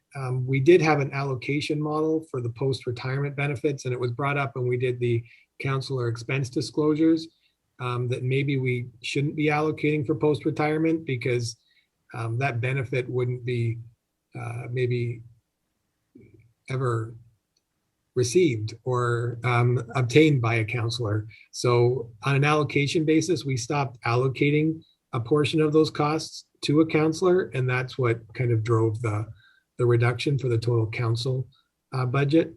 And on the CAO and support in aggregate, it was up 0.7%. I don't know if there's any, not a lot of changing there, so I don't know if there's any questions there, or if I'll just keep moving on. Questions? Okay, move along. On the corporate service budget, now corporate services includes customer service, financial service, human resources, information services, information technology. We also have recreation and events now, which include the marine and the beach, and we'll talk about those as later slides, but they don't cost the levy anything. So everything else comes to the 2.857. A couple important points is we are in this budget, when you do look at the holistic component of corporate services, I believe your increase is somewhere around the 2.8% range. We are recommending to move 2 of our customer services from part-time to full-time, just based on the call and the activity logs that they're getting. They're doing a great job. I've heard council mention it many times, and we've had some great success, or some great thank yous, I think, from residents with respect to that. But our goal would be to move two of our part-time there to full-time to accommodate the workload. And I would identify to council that when we built the customer service model, we took people that had jobs and then we gave them more work. And it's gone so well that that work has just continued to grow. And with respect to supporting customers, that it really does support the workload there. We've introduced some new fees, and there's the fee report that council will get a chance to look at later. We've done so similar to the LAMs, and they're basically for setting up new accounts. They're for role changes, etc. The arena fees have increased 2.5% in this budget. As a reminder, they really become effective in the spring, summer of 2022. They're not effective right away. And the reason they get delayed is the minor sports leagues come in and they need to set their fees and their rates for their leagues. And they set them based on the fees that we have in place when they're starting their seasons. We've done that after comparing to some other local area municipalities that are similar in size. And this just brings us into that average. On the marina and the beaches, we have increased the fees, and you'll see that with the marina fees looking at around 12%. The beaches are staying the same, and we've introduced a new, and when you look at the fee report, when we get there, you'll see that we've introduced a new residence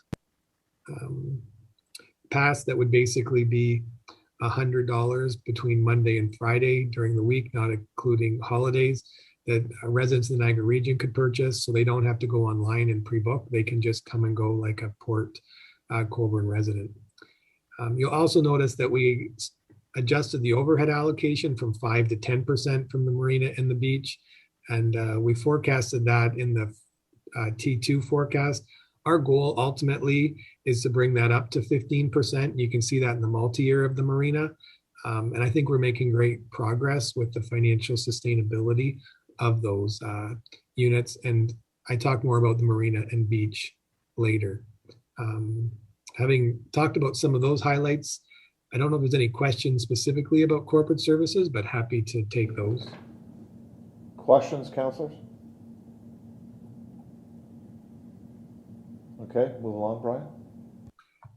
Legislative services, and that's the clerks and our planning and development group, as well as building. But a reminder, when we run the building department, we don't run it with a cost to the levy.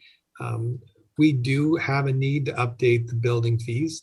It was identified on one of the earlier slides, and Amber and our CBO are working on a plan to be able to bring that back in the early part of next year. And finance will be working with them as that occurs to ensure that we are able to hit our revenue targets that we've established. I guess two important things to identify with respect to this budget, because when you look at the percentage increases, there is an increase here, and a bit of it is because when we did the reorgs, we're moving some people around, but we are adding a person in this area, and we're recommending for a manager of planning. There is significant amount of growth, and there's a lot of work that has to do with that.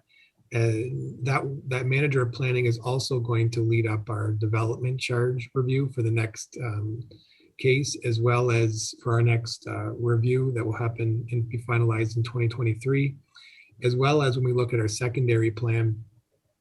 That manager will be a major component of moving that forward as well. And I know the secondary plan is new to council, but as we begin that process, I think council is really going to enjoy it.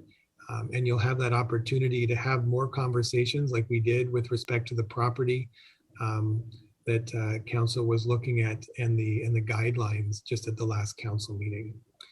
So having said that, I know that the percentage change is different in legislative services and some of the other divisions, but we definitely are happy to speak to that or answer any questions on it. Councilor Bruno. Thank you, Worship. Through you to Brian or perhaps Amber. I'm just wondering, because the SSE is in building, but both clerks and planning have a variety of other fees that they collect. And so I didn't know if, whilst we have a common director, is the reorg going to also change the name of that department so that you'll have a series of revenues, a series of expenses, and a SSE in it? I mean, will it be legislative and planning services? Because I think at the end of the day, they're all on the second floor. B, their budget, they're very intertwined. But I'm looking at it because in many respects, you may see that on the planning side with fee increases, right, and development, that becomes closer to an SSE. So I agree with the reorg. I just didn't know if we're going to put that into the title for the whole floor, and it will be a department line item in future budgets. Thank you. Brian? Yeah, through the mayor to council and council. Yeah, so currently in this document, as we're contemplating bringing everything together, it was identified as legislative services. There has been some recommendations that perhaps it should be legislative and planning services. So I think you're going to see that in future documents as we go to brand the division. And I know our acting director that's kind of helping organize and taking the lead on this. I think she'd be supportive of that too, unless she wants to speak not in support of it, because I don't want to speak for her tonight. Go ahead. Through the chair, yes, I do believe that a name that comprises everyone is adequate, probably maybe development and legislative services or something to that extent. Okay, Counselor? It's great. That was it. Thank you. Thank you. Seeing no further questions, Brian? Okay, so the next group, as I bring my slides back up here, is community safety. And as council knows, we brought the fire department and bylaw together. This is like one area where COVID occurred, and then we're suggesting that we make something permanent, increasing from 1 to 3 students permanently in the budget. And that may evolve over time to needing to be even adjusted further. I know council has been very supportive of bylaw with some of the changes as we've gone to Ames, and some of the changes with respect to ticketing going forward to ensure that bylaws are met. But for the time being, this budget does increase their base budget from 1 to 3. We do believe that coming out of COVID-19, that the additional support is required. And I guess if I was to forecast coming into future budgets, I think additional work is going to be done, because we may find that as the new programs around bylaw expand, we may need to look at resourcing in that area. But for the time being, we're recommending that we lead with moving from 1 in the base budget to 3 students in this area.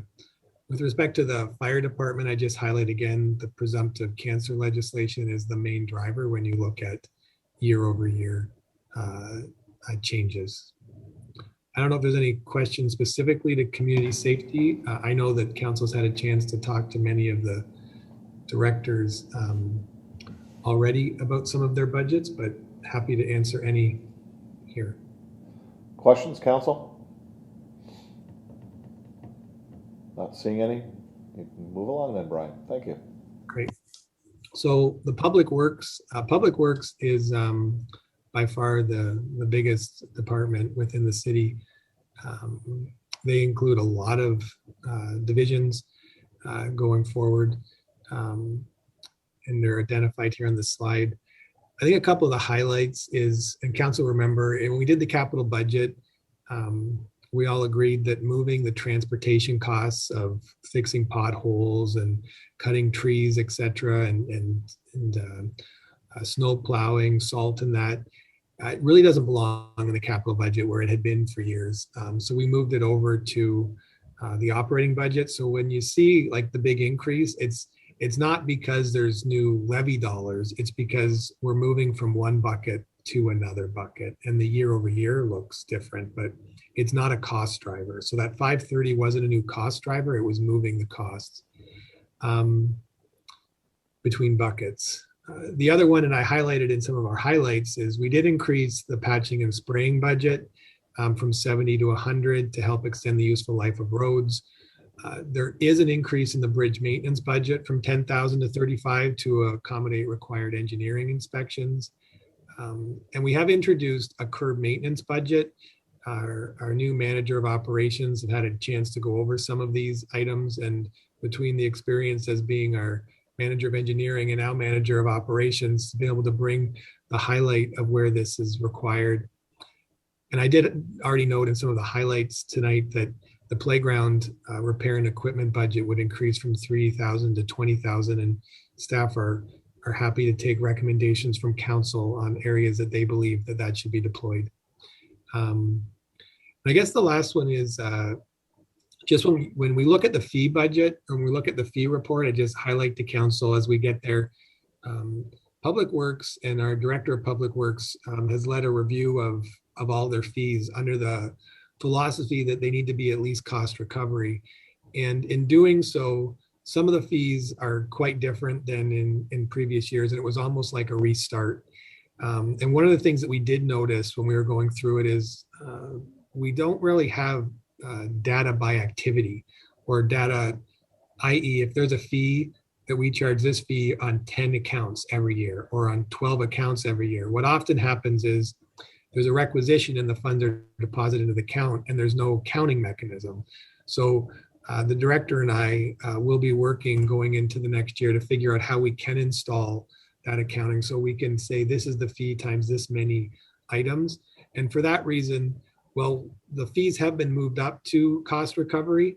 We really haven't adjusted in our budgeting model the fee expectations until we kind of have that, until we have that data. So we may find that there's a positive to the year on that.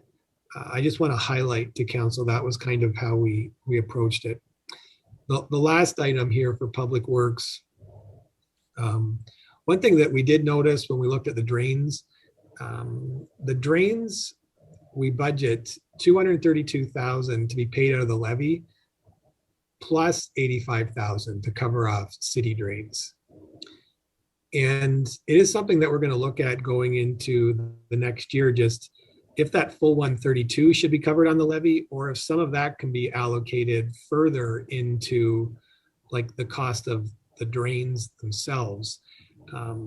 We just wanted to highlight to council that it is something we're going to look at because those costs right now will be being picked up by people across the city that may or may not live on a drain right now because they're not directly allocated to a drain. And there does appear to be some legislation that's driving that, but we do want to, I guess I've highlighted as the treasurer that we should be diving into that to see if we can allocate more of that to the drains themselves. I think there is a question, so we'll stop there, and any questions on Public Works, happy to ask, and our Director of Public Works is here as well. Thanks, Brian. I'll go to Councillor Bagu. Thank you, Mr. Mayor. The last point, the review of the drain costs, is that like, I'll give you an example, the Eagle Marsh drain where we have to dredge after a big storm and we have to have somebody out there digging the sand out and piling it on there, and then the next guy comes and spreads it all out, where I was under the impression that we were going towards the users of the drain to pay for that cost of the dredging eventually. So is that a good example of what you're talking about, Director Bowles? Brian? Through the mayor to the council and council, what I'm talking about is maybe a little more granular. We have some individuals that pretty much spend the majority of their time on drains. And the way the system's set up is if they're working on the drain, the time gets booked to the drain. But if they're not working on the drain because they have a vacation or a sick day, the time gets picked up by the levy. And what we're going to be looking at is, should there be an overhead cost or a driver that ensures that those costs are covered up by the drain? Because, and it may be that we can't, but it was something that we identified, and we identified just as we were getting ready to print the budget. And we just wanted council, when you look at that, to be aware that we were going to look at, I guess, that overhead driver that goes, because that, we never would have had that employee to have to pay a vacation time if they weren't doing the drains. So it was just, I hope that, Councillor, you can follow what I'm saying, but it seems like all the time is not being allocated, or that the non-specific work time is being allocated. The specific work time is being allocated. The non-specific work time, training or vacation or whatever, isn't getting allocated. And the question is, should a portion of that be? And council, and we're going to be doing a review of that and see if we should be allocating. And we'll be back to council to give you an update on that project. Counselor? Okay, thank you, Mr. Mayor. Thank you, Director. Okay, seeing no further questions. Brian, move along. Okay, so my next slide goes into, I think this is what Councillor Wells was also talking about, quoted some numbers from our facilities budget. And the total facility costs for the city, before you allocate it to the marina and the beach and, our library and museum and that, is almost 2.7 million. And the big drivers right now are utility costs and the maintenance costs of the facilities. COVID's had a real impact on the growth of some of these costs and contracts, as well as we found that, and maybe it was budgeted in some spot, and I, when I showed up, it wasn't identified easily, but we did have to reinstate an account for land leases, because we do have a number of land leases that we have, whether it be along the canal or along other water areas, that we do have to accommodate. And those weren't readily available when we were building the budget, maybe as last year, or they didn't get carried forward, and we've had to reinstate those. So that's what that, I called it a true up with respect to the land lease. But it's just to highlight the total cost of facilities across the whole city. And I guess you compare that to the total levy of the city of $21 million. And you can put that into perspective. So I don't know if there's any questions on facilities. I just wanted to highlight that for council as we're moving forward. And these were the big drivers of the facility costs. Okay, I'm not seeing any hands up at this time. The other one, just to highlight, and there is a specific working paper under the global that talks about fleet. We have increased the fuel charges for gas on fleet considerably, and we've all seen gas in the last year go from $1 to $1.40 or $1.50. This is again going to be maybe a tight budget to make, and we are going to have to look at usage as we continue to moving forward. As we do replace vehicles, our Director of Public Works has identified environmental and reduced fuel charges is something that is being looked at going forward.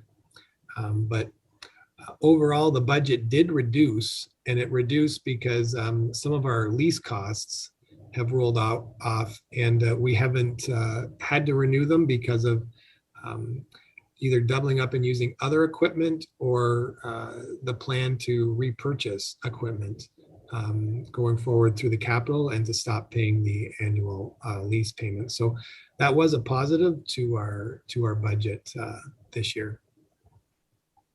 I don't know if there's any questions on fleet. I know there's detail in the budget, but highlighting those. So Brian, just only because we're going through our police budget at the same time, with regards to fuel costs, because we're on the regional buying group as well as the police, our cost per liter is actually lower, even though we may be budgeting for what people are paying now around that $1.40. Today I saw $1.47, but it was kind of around that $1.40 mark. If the fees that we pay to the region for the fuel, obviously they're going to go up, but there still is a savings compared to what we would pay at the normal pumps, correct? Yeah, through the mayor to council, I may have to defer the exact like intricacies of how that relationship works, because it actually, the purchase of fuel is done directly at the public works level. And I don't know if our manager of ops or our director of public works could get into the detail of that costing contract and how that works. Yeah, I mean, unless they have the definite answer tonight, but if they could just let council know, because there is a difference compared to what we normally pay for our own cars at the pump and what our bulk buying cost is normally lower. And again, I know the police, we've budgeted a little bit higher with the uncertainty of cost of fuel, but we feel that we actually over budget a little bit to put that cushion in there based on the way things are rising. So if Mr. Kawamoto can get back to council in the next week or so, just with that information, just so it gives us a bit more comfort level on how well the fuel deal works with us being part of the region.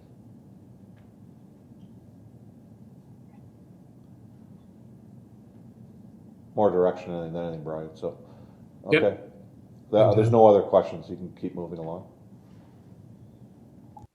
As we get into some of the SSEs, this is a slide that was changed a little bit as we got more information, but with respect to Sugarloaf Marina, we continue to plan that, we don't know what the full impacts of COVID or if it's going away, but we're still planning for 2022 to have some implications with respect to COVID and physical distancing. Boater contracts, we are reviewing the boater contracts as well as the boater code of conduct this fall and going into the winter. We had a great season, but there were a couple incidences where there were some having a stronger or resharing the boater code of conduct, I think will be appropriate.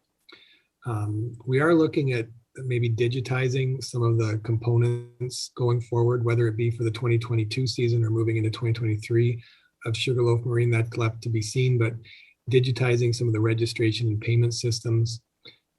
We are combining customer service at the marina and City Hall to one team. We're going to do that. And as I've identified, we're looking at fee increases for the average, I think, slip somewhere between 10 and 15 for the majority of them. And we have changed the fee structure, which we can talk about when we get to the user fees, unless council wishes to talk about it now. We did create a kind of a graph of where the funds go as well going forward. So about 10% of it is going to the capital, 15% is overhead and general admin, 44% is really driving into the operations, repair and maintenance, etc. And about 27% comes down to people that are in the operations of the day-to-day. Sugarloaf, the marina, when you look at all in all, the total budget's 1.4 million, and we are forecasting a reserve transfer of $33,700. We haven't yet done it, but we do plan to create a separate cost center for the boat launch next year. A couple other items is you'll see that when we adjusted this budget, we are increasing the facilities, grounds, and dock maintenance budget significantly to be able to maintain the upkeep on them. The overhead allocation between the marina and the operating levy is increased from 5 to 10%, like I've already mentioned. An internal borrowing cost increased by $63,000 to accommodate the costs associated with the capital that was approved.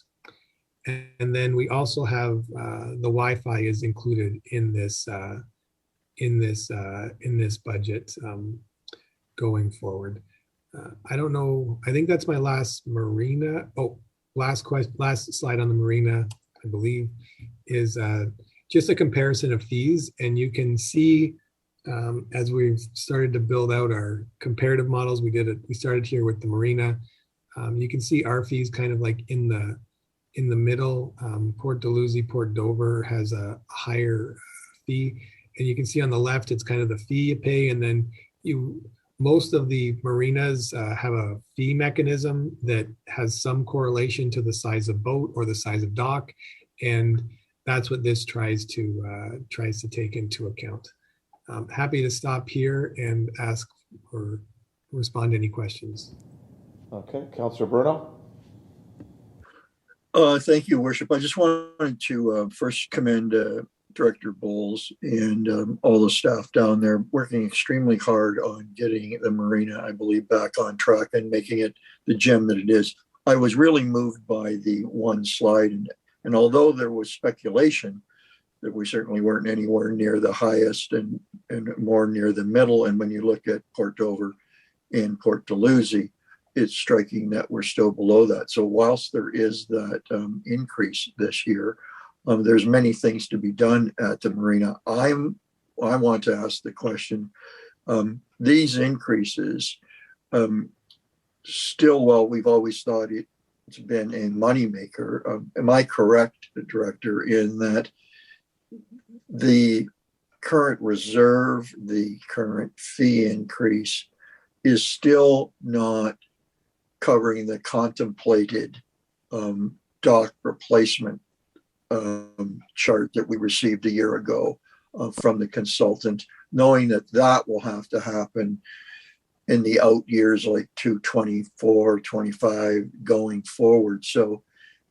is it fair to say that we still need to grow that business to maintain fees in order to do those dock replacements that are soon going to be upon the marina? Brian?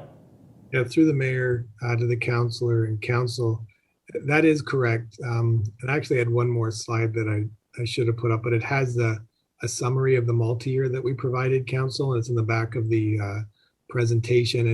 And it does forecast fee increases going forward around 12% for the next at least 2 years in this 3-year view. And that's really a function of the fact that the capital requirements to replace those docks is going to need to be funded. And we're not there yet. We're going to have to keep growing that. And I think you're going to find that our competitiveness with other marinas is going to remain, because they too are facing repair and maintenance. And they too will see that we would expect anyways that they will have to raise their fees. And we'll continue to show the chart to show our competitiveness with other marinas. But, as a treasurer, you never want to increase the fee, but you also have to incur the costs. You have to cover the costs. And we do envision that there will be increasing costs going forward to replace those docks. Councillor? Thank you very much. Great. Sorry, I have Councillor Beauregard. Through your worship to Director Bowles, looking at the same graph that Councillor Bruno was referencing, if you go to the 34-foot boat size, that's where it seems to be there's quite the discrepancy in charges. It really takes off for Port Dover Harbor Marina as well as the Port Dalhousie. Why is it that we don't reflect that same sort of charge or rate that they'd have? Mr. Bowles? Yeah, through the mayor to the councillor and council, it really came down to we had a rate structure, and you can see on the green line in 2021 that was very it was much more of a step than a linear line. And you'll see in the user fee this year we went through a process to group each section of boats. We have 4 sections, and we go up on each section. So it has everything to do with the groups, the groupings that we brought together. And you will see those areas, I think, shrink. And you can kind of see where the steps are here. You're going to see those areas shrink in future years as you roll it out. But what we were trying to do is make sure as we group the groups together that to try to create equity in the system, that we also were respectful that not everybody got a same increase in that group when we originally set the group, because some people in the group might go up 19% and some might go up like 6%. So you will see that like narrow in coming years. Councillor? Okay, thank you. Great, thanks. Councillor Bagu. Thank you, Mr. Mayor. To Director Bowles, in your multi-year chart, can you just give a quick explanation of what allocations between departments is? Yeah, sure. Bowles? Through the, sorry, Mayor, through the mayor, right, to councillor and council, when we do allocations between departments, and it's outlined in detail in the back appendix, it's where we show kind of the intercompany transactions. So that's where the levy might be paying for certain, or public works might be doing certain activities with respect to helping maintain the facilities around the marina. But this is where we do the chargeback between Chris's group or the facilities cost center and the marina. This is allocations of departments is where we take the debt that they've incurred or internally financed with the city, and this is where they're paying us back. It's those types of intercompany transactions that show up there. Councillor? Thank you, Mr. Mayor. I just want in case somebody is watching and they didn't read the whole budget procedure. So thank you very much. Great, thank you. I don't see any more questions. Brian, are you done on the marina portion? Yeah, I technically had one more slide, so we'll just move through it quickly and move on to the beaches, I believe. So, yeah, so what I'm going to do then is put that slide up and then we'll take a 5-minute break. Okay. Okay.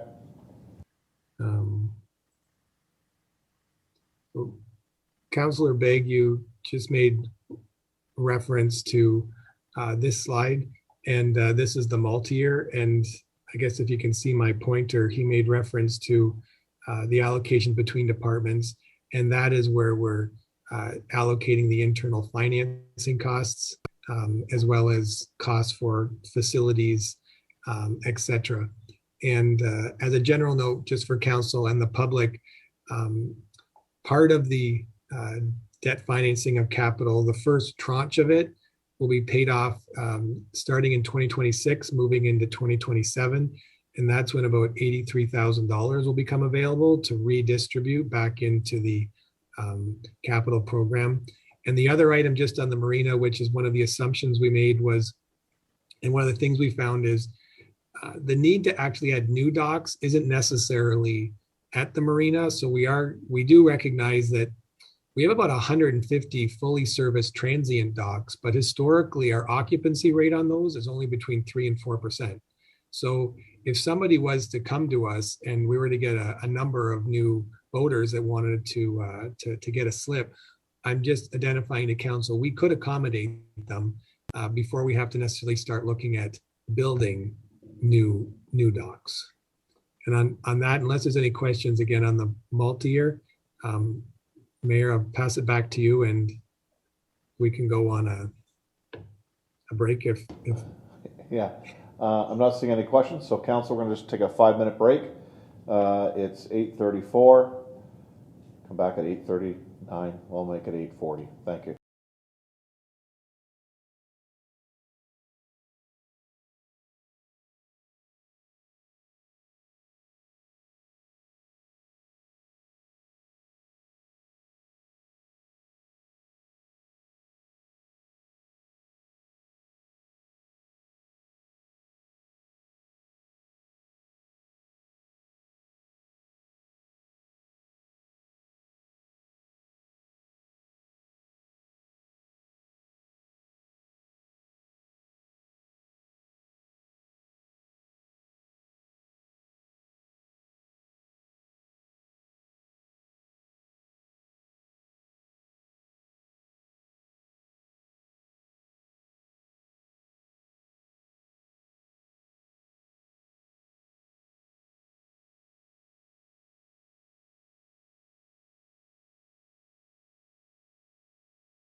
Okay, welcome back, everyone. So Brian, you're going to Nickel Beach, or not Nickel Beach, but the beaches next?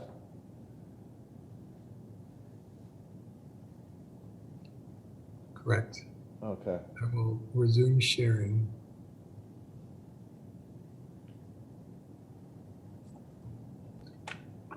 So, through the mayor to the rest of council. So when we look at the beaches, very similar to what we kind of identified the previewed in the capital budget. We would be recommending to pretty much follow the same model as last year, but we'd increase the number of guests at this point in time. We're looking or planning and budgeting for 200 guests instead of the 150. But in addition to that, we introduced a Niagara Region Pass that weekdays excluding holidays, residents could purchase this and come kind of come and go just like somebody with the Port Pass. We limit it to the weekdays because we know from the data that we were able to collect this year with our new system that the weekdays are significantly fewer in number than the weekends. And this could be accommodated still within our kind of our guest limits. So we would limit it to, and we would be recommending limiting it to about 100 passes at first, and we'll ease ourselves into it to see how that goes. One of the other items that we would be recommending is in addition to maintaining the beach policy procedures, we maintain that we should maintain the model that we did at Centennial Cedar Bay this year, except in the fee schedule, we do open it up to a fee that's similar to Nickel Beach for out-of-town residents for that beach. Whereas essentially, if you're from Niagara Region, you're getting a discount, and if you're from out of the Niagara Region, you're paying full fee to come to that beach. But we would continue to staff it. And our general feeling or understanding from the community there is they were happy with the approach this year, and we'll look to take any other recommendations going into next year to build those in. When we look at the beach, we look at where kind of the dollars go, and there's a general kind of overhead and administration that goes in there. There's a small transfer to reserves at this point in time. A significant amount of it will be going to operations. And when you look at the detail, there are some new costs because we are trying to get that washroom, some sort of washroom facility implemented for the new year, as well as the people budget. And most of those are our students when you look at the details of our budget. I think they did a fantastic job this year.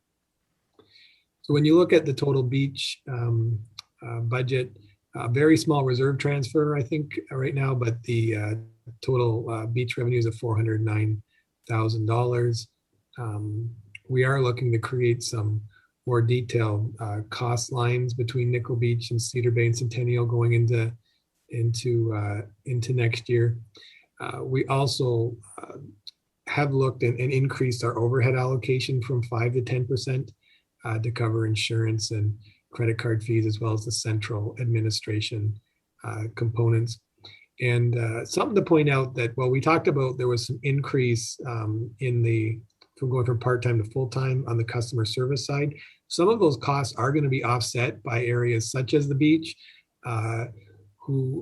whereas those customer service reps actually do become one of the first lines for the beach when people call in and say, I need to change my day, or I can't come anymore, even though I've registered to come. Our beach program, we have actually planned for them to actually pay for some of that increase. I see there's a couple of questions, so I'm happy to take those. Great, thank you. I'll go to Councillor Bruno, then Councillor Bagu. Councillor Bruno. Thank you, Worship. Through you to Director Bowles. Director Bowles, we have experienced some significant increases as revenue out there. And when one does that, and kudos for all the successes there, pointing at a lot of people to think. it also raised the specter that that becomes the new norm that you want, and costs and expenses are judged there accordingly. Beaches are risky businesses because they predominantly rely on weather. And so I'm just wondering if you would give any thought to a rate stabilization reserve or selling seasonal passes on the out of town guests at a much higher rate to take some of the risk out of the business. Brian? Yeah, through the mayor to council, I 100% understand and the question and where you're coming from on this. I think that's where we wanted to first introduce, still recognizing that it's likely that we could be entering next beach season still with some sort of COVID restriction, that we would first introduce the multi-use or multi-day pass to the Niagara residents first. It's a logical extension to grow it to those out of town model as well. I was just, as we're talking, it's doing these meetings online make it possible to try to do two things at once and look at the reserve figure for the beach, because I believe the beach reserve figure is in a reasonable a spot should we have kind of a mishap with weather in that. Yeah, so right now we're projecting a beach surplus, not surplus, a beach reserve of $130,000, which is almost 25% or something of the total budget. And I think that ultimately those dollars would be redeployed down the road for capital improvements at the beach. But in the meantime, they do act as a stabilization as we kind of introduce these new payment and these new options. And what we still, and I think will be exciting for all of us to watch, is the introduction of this new program where there's going to be the water park at the beach during the midweek.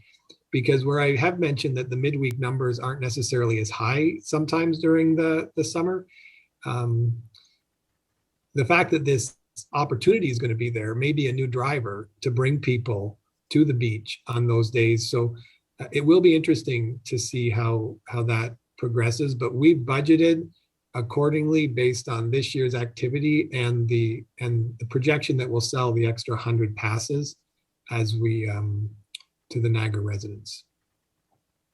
Councillor?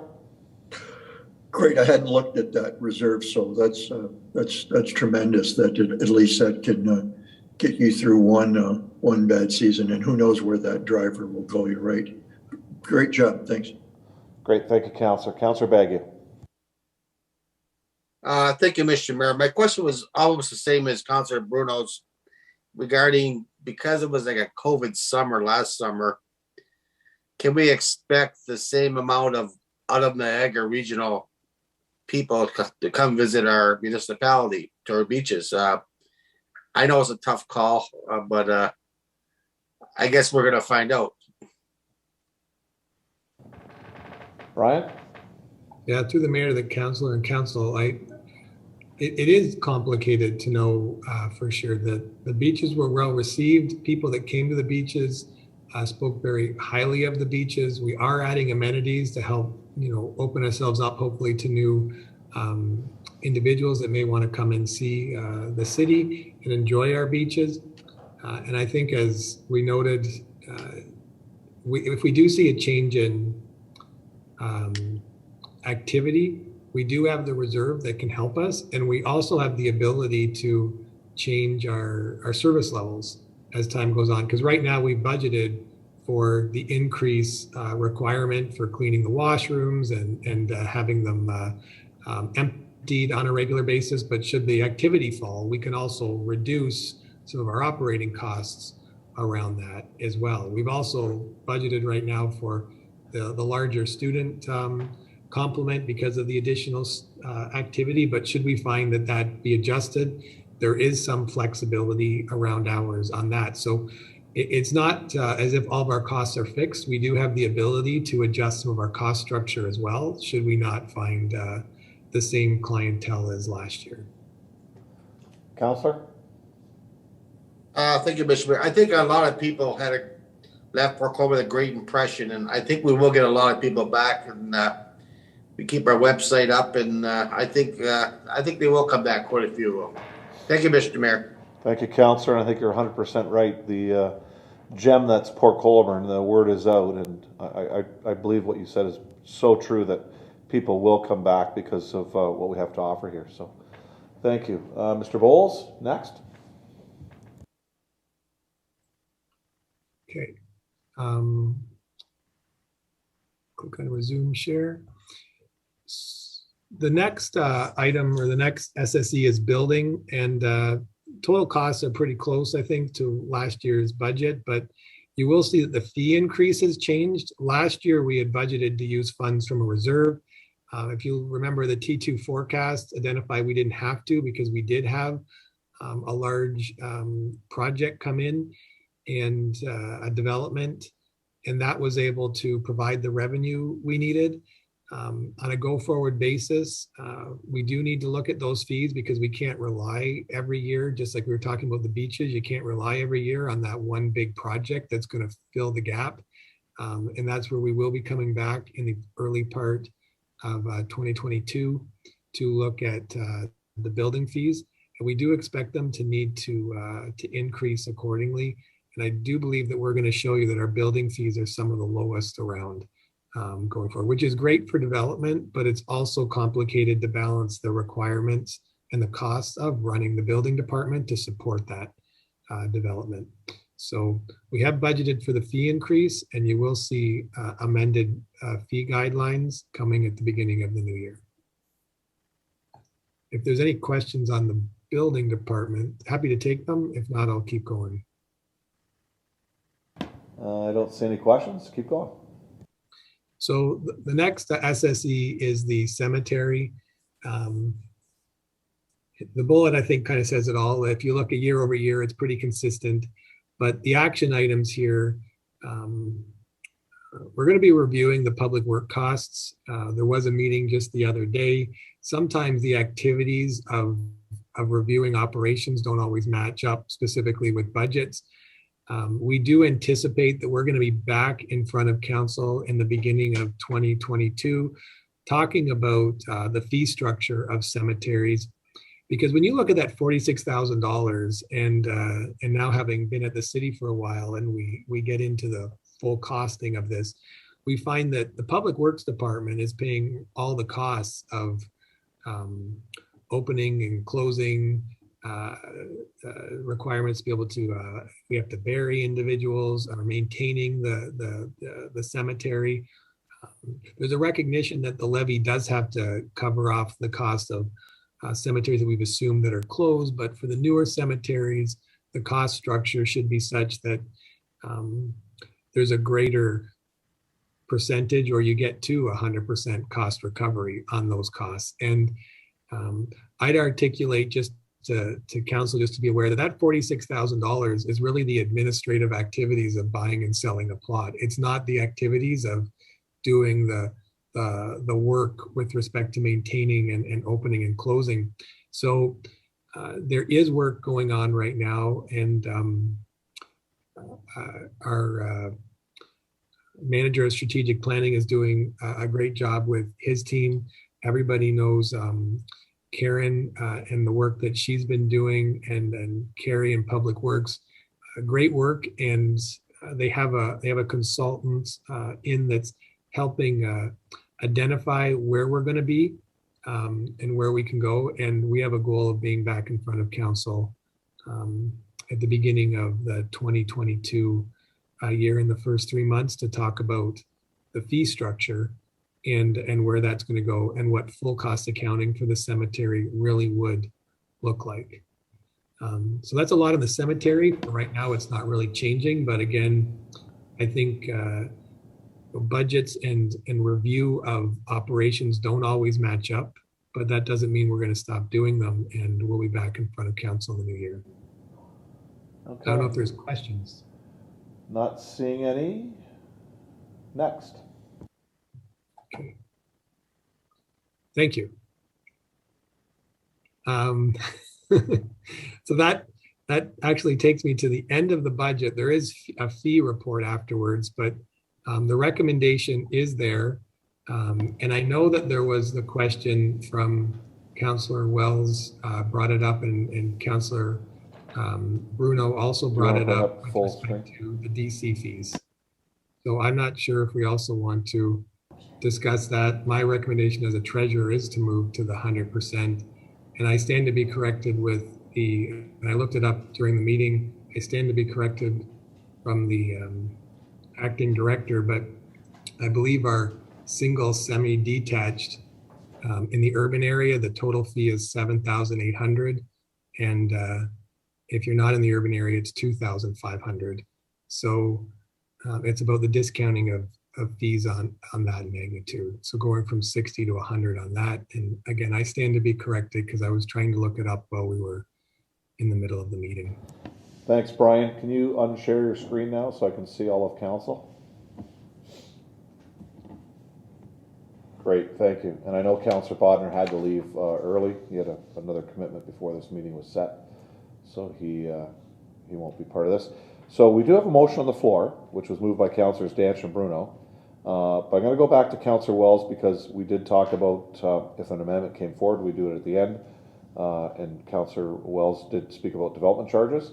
Just wondering if you wanted to bring something forward, Councillor Wells. I have had the clerk give me some wording that may help if that's the route you wanted to go. I'm always open to assistance. So this is what the clerk has, and I'll leave there's 4 blanks here. I'll leave them as X's and dates so that X% of residential development charges be collected beginning, and then the date would be put in, and that X percentage of non-residential development charges be collected beginning, and then a date would put in. So that's the motion the clerk has given me. So if you want to fill in the blanks, we can put that on the floor, and I'll get a seconder, and then we can have some debate on that if you wish. Okay. I'm leading with the advice of Director Bowles in regards to 100%, and the date being on that, I would. That's a good question for me. I know the target date for that, to having that whole effort completed was 2004. I'm saying 100% by the end of 2003, or 23? by 2003. 2023? Yes, 2023. Yes.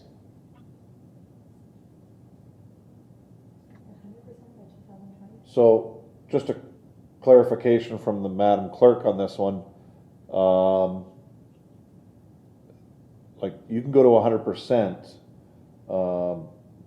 Normally we would do this on January, but if you decided, I'll just throw March 1st, let's say, you could do it that way, or do you want to still stagger it in between 2022 and 2023? March 1st, 2023. So you want to so we're at 60% now, and we're going to 100% by 2023, March 1st. So that's where we would be going anyways. So that's really on track. So just let me go to the acting director. So currently we will be hitting 60% in January 1st and 80% in 2023. So would you like 100% in 2022 or 2023? And I do think that, I know that there's a concern about notice being given and time for developers. So a March 1st deadline would give a considerable amount of months and early into next year for those who are wishing to get their permits in before the changes occur. Yeah, so if you wanted to use those numbers, the 60% and then the 100%, if we use those in relationship to that, so if we did 80% by March of 2022, and then 100% by March 1st of 2023.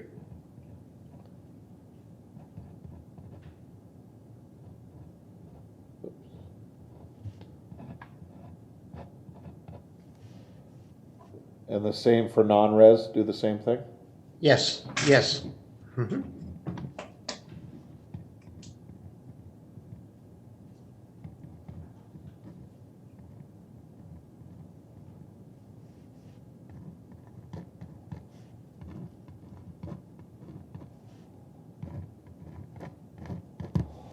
Okay, so we have an amendment, and I'll ask for a seconder in a minute, just so everybody knows, that 80% of the DC charges be put in place as of March 1st, 2022, and the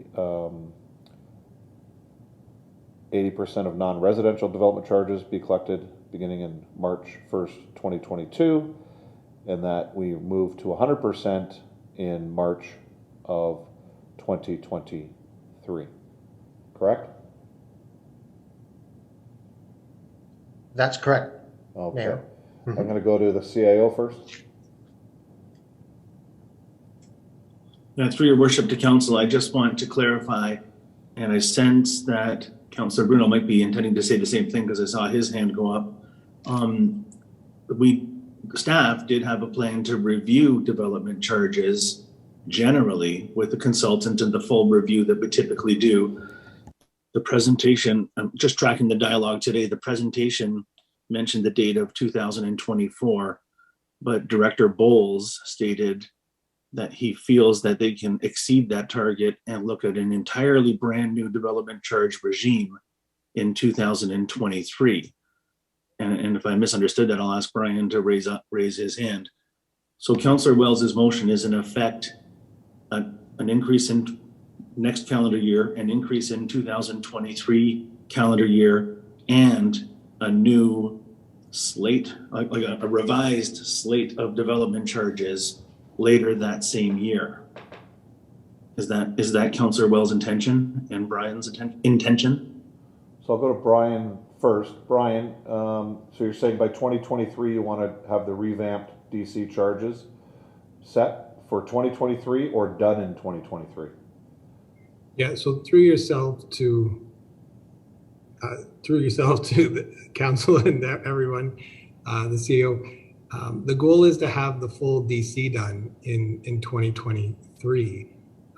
However, just to add commentary to this, if council wishes to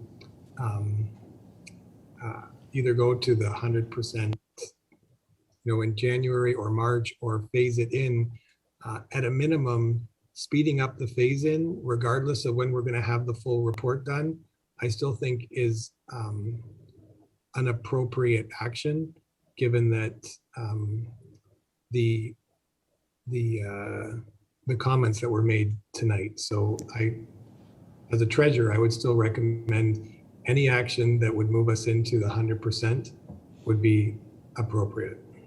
Okay, so before I go for further debate here, I'm going to ask for a seconder. Can I get a seconder for the motion? I got Councillor Borgard. Thank you. Councillor Bruno. Thank you, Worship. If I was to understand the Director of Legislative and Planning Services, the DC holiday that Council provided, I thought was to, if my understanding is the current rate is 60% of the, and I think that's the Watson report that DC charges, that was adopted would get phased back in, this year being 60%, next year being 80%, the following year being 100%.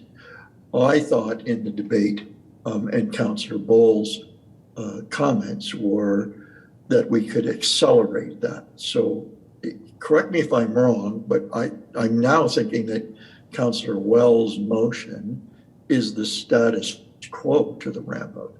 So I'm wondering if I could get some clarity on that. No, so Councillor Bruno, 2022 we would be going to 60%. So we're accelerating that to 80, and then by 2023 we'll be at 100. Okay. As opposed to going 2022 at 60, 2023 at 80, and 2024 at 100. Okay. Okay. So I would like to, if I could, Mr. Mayor, I have one more question on that. So is the Watson report. I think Watson's now the only one that does it. Maybe there's somebody else.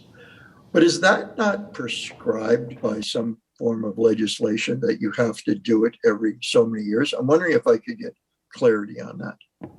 I'll go to the acting director. It could be wrong since I'm being put on the spot, so I'm sorry if I am, but I believe that the next review was slated for 2024, and that's the next legislative requirement. But because we are trying to ramp up development and planning and really plan for the future here in Port Colborne, and we were looking to begin the process in late 2022 and make sure a decision comes to the new council in early 2023 to fully review those development charges. Okay, maybe just if I could, Mr. Mayor, a little more clarity. If it's prescribed, basically you can do your review usually the year ahead of when your prescribed period of time runs out. So I don't know that, I guess I'm trying to figure out whether you can do the report earlier, but not implement the fee based on the last report. I don't know if the director could clarify that for me. Or you can change the fee. You can do your consultant's report at any time during the period. Through the chair, it's always best to do the review as closest to the decision as possible so we have the relevant data. But in this past review, a recommendation was given, but council decided to phase in those development charges. So I think the same thing could happen again. If development charges, you wanted to phase them in, and we could do that again. Thank you. Based on that, I'd like to accelerate the fee to 100% in 2022, and I would go till April 30th because I think you will, A, with a 40% increase, have an onslaught, and B, I'm not so sure developers can turn around building permits as fast as May 1st or as March 1st, given the fact that Christmas is in between all that. So I would like to move to go to full DC charges by May 1st, 2022, and to begin the development charge review as soon as possible thereafter, because you will need new fees in 2023. So I would go for 100% in 2022 and begin the review for 2023. Okay, so we have an amendment on the floor. That's an amendment to the amendment. So I'll need a seconder to that. I'll go Councillor Desmarais will second the amendment to the amendment. So if everybody understands, we're ramping this up so that everything starts on April the 30th, I think you said, Councillor, correct? That's correct, Your Worship. So our DC charges both under residential and non-residential would go to 100% as of April 30th of 2022. So this will be an amendment to the amendment. Okay. Questions on Councillor Bruno's amendment? Councillor Danch. Thank you. So the people that are going for their permits and whatnot, with the development charges coming back in place, what are the people going to get for their development charges besides another bill? Like, is there going to be some type of improvement on what's going on? I can't understand. I mean, I was there when we said we're not going to have development charges. Now we want to put them back in place. What are the people going to get for that permit, for those development charges? My question. So we have development charges now. We always have had. We did go to a zero development charge, but we did have, and I think Councillor Bruno's right, it was the Watson report back in and around 2010.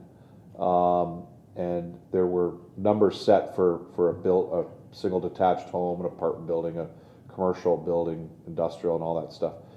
Council of the day decided to put it at zero, and then the last council took those figures and phased them in as a percentage, which came into our time on council. So the development charges are there. The development charges are there so that growth pays for growth. So that's what it's there for. It's not that they're going to get anything extra for this. It's that growth pays for growth. So as you punch out new roads and new subdivisions, that those growths contribute to future capital costs that the city may run into. Now, Director Bowles rightly said earlier, with the fact that with our park system, our valet center, our fire hall, our city hall, library, museum, so on and so forth, our public works building, all those buildings are relatively new, except for, I'd say, the library and the museum. So in this short term, being the next 10, 15 years or so, staff doesn't foresee any new builds or add-ons to any of those buildings, that they're to a capacity where they can actually take, and I'll go back to the number that staff used earlier, around 8,300 people in the next 10 or so years, that we can absorb that number of people in our building side of things. So that's a good thing. However, it might need newer sidewalks, new roads, upgrades to, let's say, parks compared to what they are. You're not going to maybe build too many new parks, but you may upgrade some of the community parks that you have within those areas where they're building new subdivisions, if there's parks already existing. So the growth pays for growth.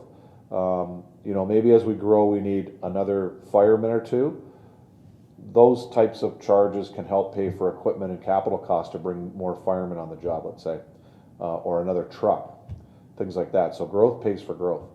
So it's not that when somebody puts in a building permit that by paying development charges, there's something special they're getting. It's just that because we're seeing an increased growth within the municipality, there are pressures put on your capital side of your budget that you may need to do enhancements as we get more people within the city.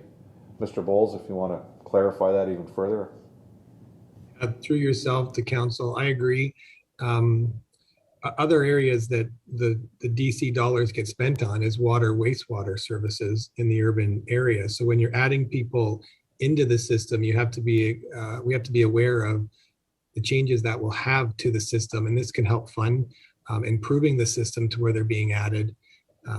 And other areas that, as we look forward to the new DC study, and we do look to adding the type of residents that are coming forward, or the build that's coming forward, and talking to our planning departments and that right now, if that materializes, and Councillor Begg, you had a fair question, is it going to materialize, and over what time period? When that materializes, we may have to, as the mayor pointed out, look at adjusting parks, and we will have to do a study with the valet center and ensure that we can take on those number of people onto our rinks and on into the rec facilities. And if not, the DC actually pays to do that expansion should we need it. So that way current taxpayers don't. So I think for all intents and purposes, it's important, and I'll just reiterate, I think the comment that the mayor and I know I made earlier, it's growth paying for growth. So the study does lay out a number of areas that these funds can be used towards. And for many, I think that they would look for them to be used on the water, wastewater services first. Councillor?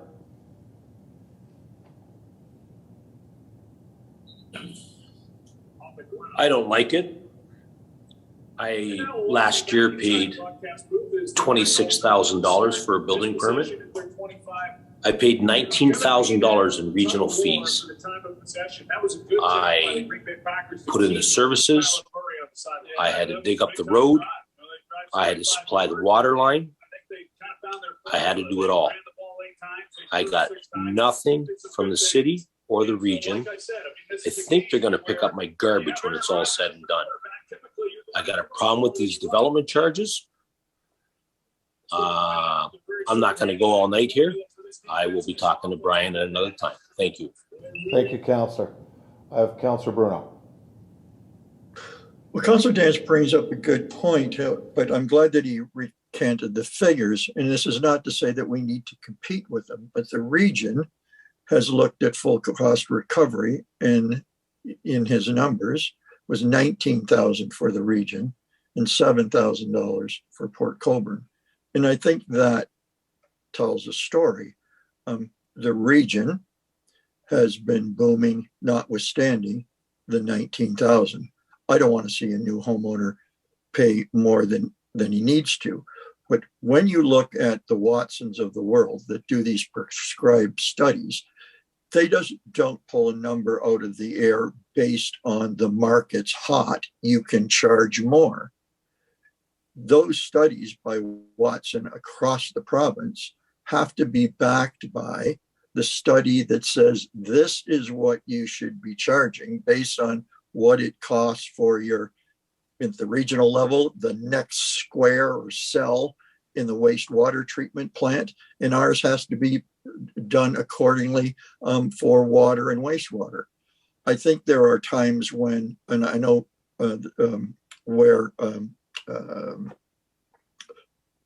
what Frank is talking about, Councillor Dance is talking about, I think that was a little different in that it was an extension of services that are already there and they got charged for them. But this is about a number that is not something the city can really play with. The development charge that your consultant laid out 4, 5, or 6 years ago was based on real empirical evidence. It was based on facts and scales used across the province of what X amount of new people require, 100 more books in the library. And when that builds to 1,000 books, you need another staff member.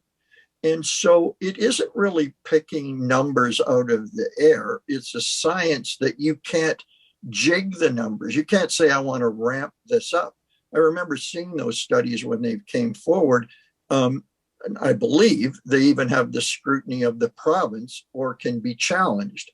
So what we have is a set of numbers that were done with much scrutiny as they are across the province. It was implemented. The council of the day, and I think rightfully, we were starved for growth. And so the incentive that we gave was taking a hit on those real fees that should have been charged. And we decided to take a holiday on it to see if it would spur growth. I think the evidence is probably mixed whether it did or didn't. But the true fact is now the holiday's been there. I'm sure costs that Watson would ascertain if they did the study tomorrow would be up over 4 years ago. So even if we ramp up to 100% of what a 4-year-old or 3-year-old study did, it still wouldn't be anywhere near probably every neighboring community in Niagara who's had another Watson report in the meantime. So I would just say that this is not ramping up for ramping up's sake. This is the incentive now doesn't need to be there like it did. Witness Mr. Bowles and the planning department's forecast. And those aren't really just based on old plans of draft plans of subdivisions that are sitting there. They're based on what's been purchased across from the Vale Center. It's based on what you see going on by Canadian Tire Gas Bar. It's based on what you see down by the old works yard where things have been cut. So there is a demand there. I think we did our job correctly in giving that holiday to incentivize things, and we've taken a hit for it that we will only pay for in the future. And to go to 100% doesn't really bring us back to what you'd probably see if Watson starts next year. So I would just submit that this is not out of line. This is playing catch up to what I'd argue is probably still going to be the lowest level in Niagara. Thank you, Mayor. Thank you. Councillor Beauregard. Through your worship to the Director of Planning, sorry to put you on the spot, but we're talking a lot about development charges, and closely related to development charges, and I think it's part of the Development Charge Act, are community benefit charges. Are those implemented at this time? Like, are those charges? I remember Watson giving a presentation, and it was kind of vague as to what was happening with that. But are community benefit charges implemented? Through the chair, I'm not going to be able to answer that tonight. I don't believe there is set charges, but I do believe there are some benefits that happen within the larger projects within development charges. But I would have to get clarification on the details. Counselor? Okay, thanks. The only reason why I ask, I just want to make sure that that our decision today on this motion, if that would at all have any impact with community benefit charges if they were being implemented. Thanks. Great, thank you. Any further questions on the amendment to the amendment? Okay, seeing none, council, just to make sure everybody's on the same page here. So we had an amendment put on the floor by Councillor Wells and Councillor Beauregard. We have an amendment to that by Councillor Bruno and Councillor Desmarais, and the amendment is to go to 100% as of April the 30th of 2022. So I'm going to call the vote. All those in favor, please raise your hand on the amendment to the amendment.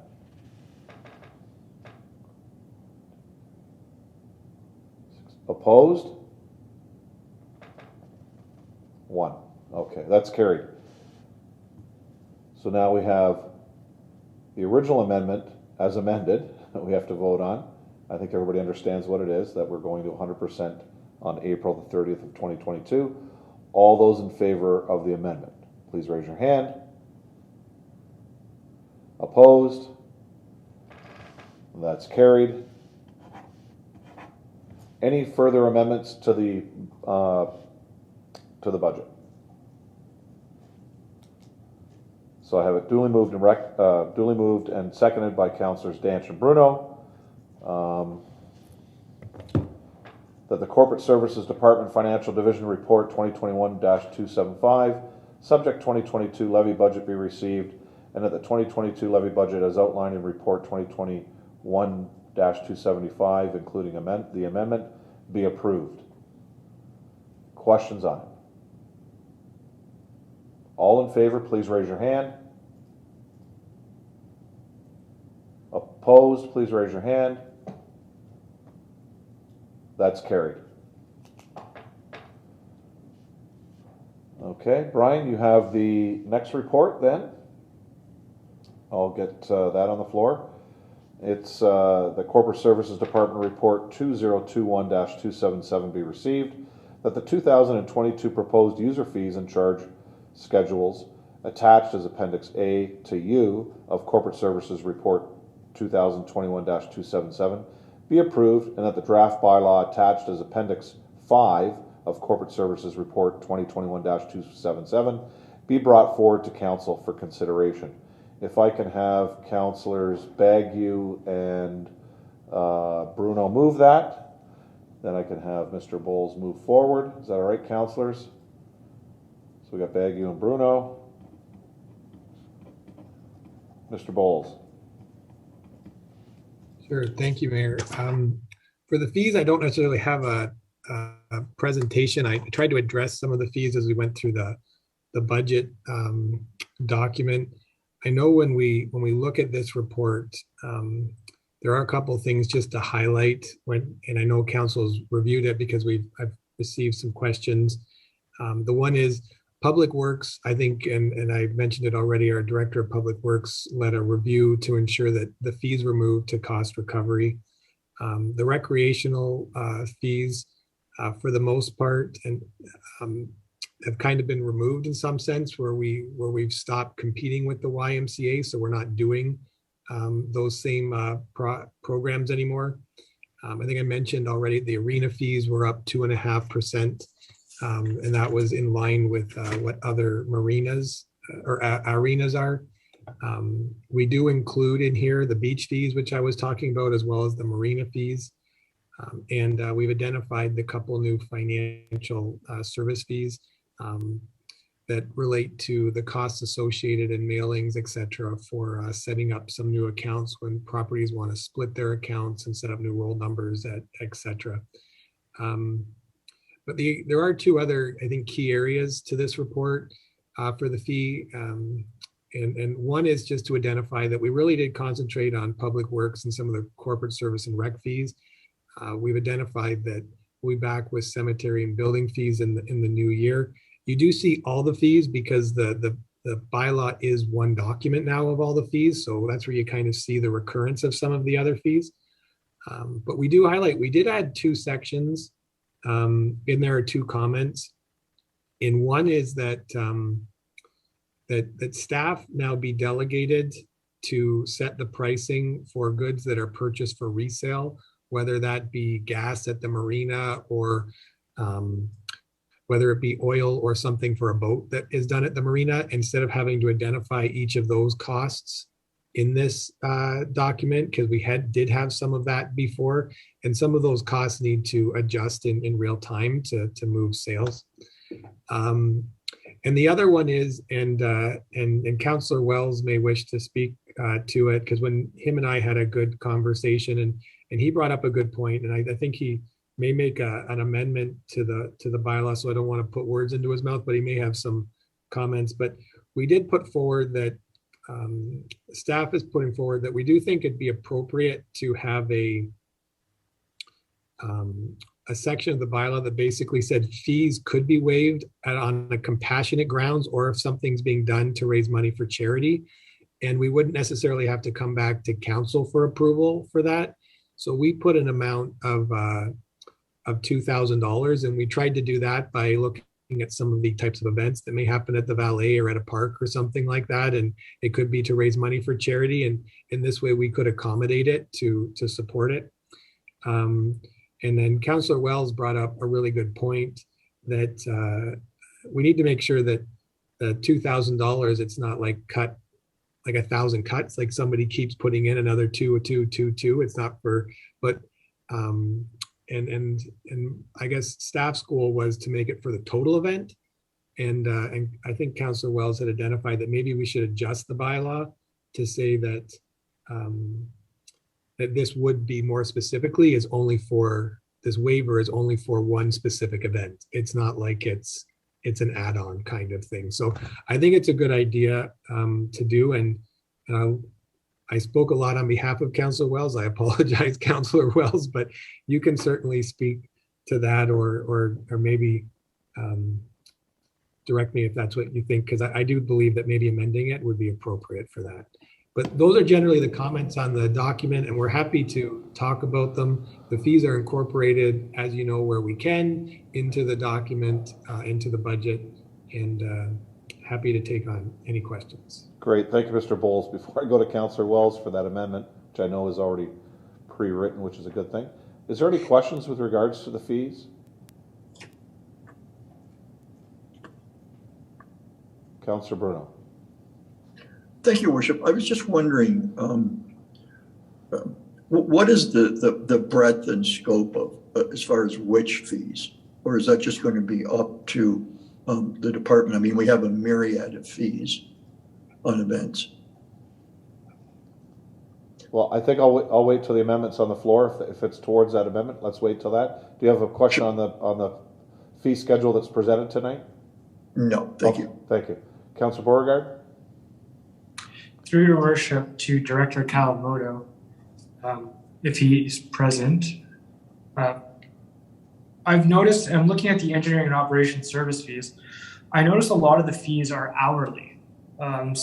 In water, like water service commissioning activities, inspections of sewer and water laterals.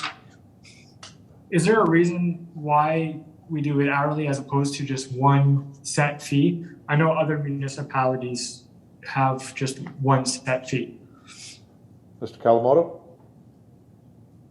Through you, Mr. Mayor, to the councillor, there is that option of putting set fees. However, hourly fees is more specific when it comes to the work that we do. Again, depending on when we get to site and what work is needed, it could take a lot longer depending on site on issues. As an example, if there is a sewer blockage, as an example, it may take a lot longer. We may have to call for locates depending on what that is. So again, it's very dependent on the situation when we do show up on site. That's why I thought that an hourly rate may be more specific to full cost recovery. Councillor Beauregard? Okay, I just seem to favor potentially a more of a one sort of fee, as it would also allow whomever is requesting the service to know the fee ahead of time as to what they're going to be paying. And two, in the event that maybe staff aren't working as quickly as maybe one would expect on the service, that drags out the cost. So those are my only concerns regarding an hourly fee, but I do acknowledge what you're saying. Thank you, Councillor. Any further questions on the fee schedules that have been presented? Seeing none. Councillor Wells. Thank you, Your Worship. My amendment would be simply to add to that section that the waiver shall be only applied only once per event. And I think Amber knows exactly where it goes. Number 3 in the bylaw, okay. Yep. Do I have a seconder to that? Councillor Bagu? Okay. Councillor Bruno, you had a question to that? Well, in principle, I'm not opposed to Councillor Wells' idea. I think it's overdue, and I like the idea that it doesn't have to come to council.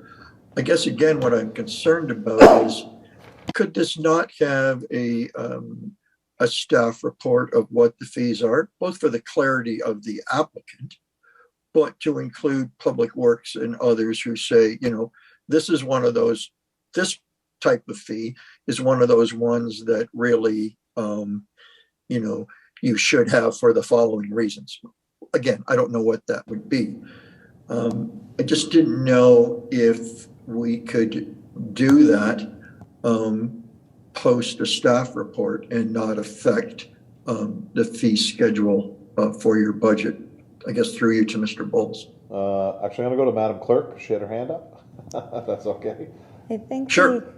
the amendment would state that staff has the ability to waive the fees, but if more fees were desired to be waived, a staff report would come forward with that request. All right. Okay. I can live with that. All right. Yep. Any further questions on the amendment? Everybody understands the amendment, so gives some leeway for staff as opposed to always coming back to us, which I think is actually a good thing. Thank you, Councillor Wells, for bringing this forward. Okay, I don't see any further questions. All those in favor, please raise your hand. And that's carried unanimously. Thank you, Councillor Wells and Councillor Bagu for seconding that. All right, any further amendments or questions or anything before I go back to the motion? Seeing none, so we have it duly moved and seconded by Councillors Bagu and Bruno. We do have an amendment being added in, which will be brought forward by the clerk at the bylaw stage at our next council meeting.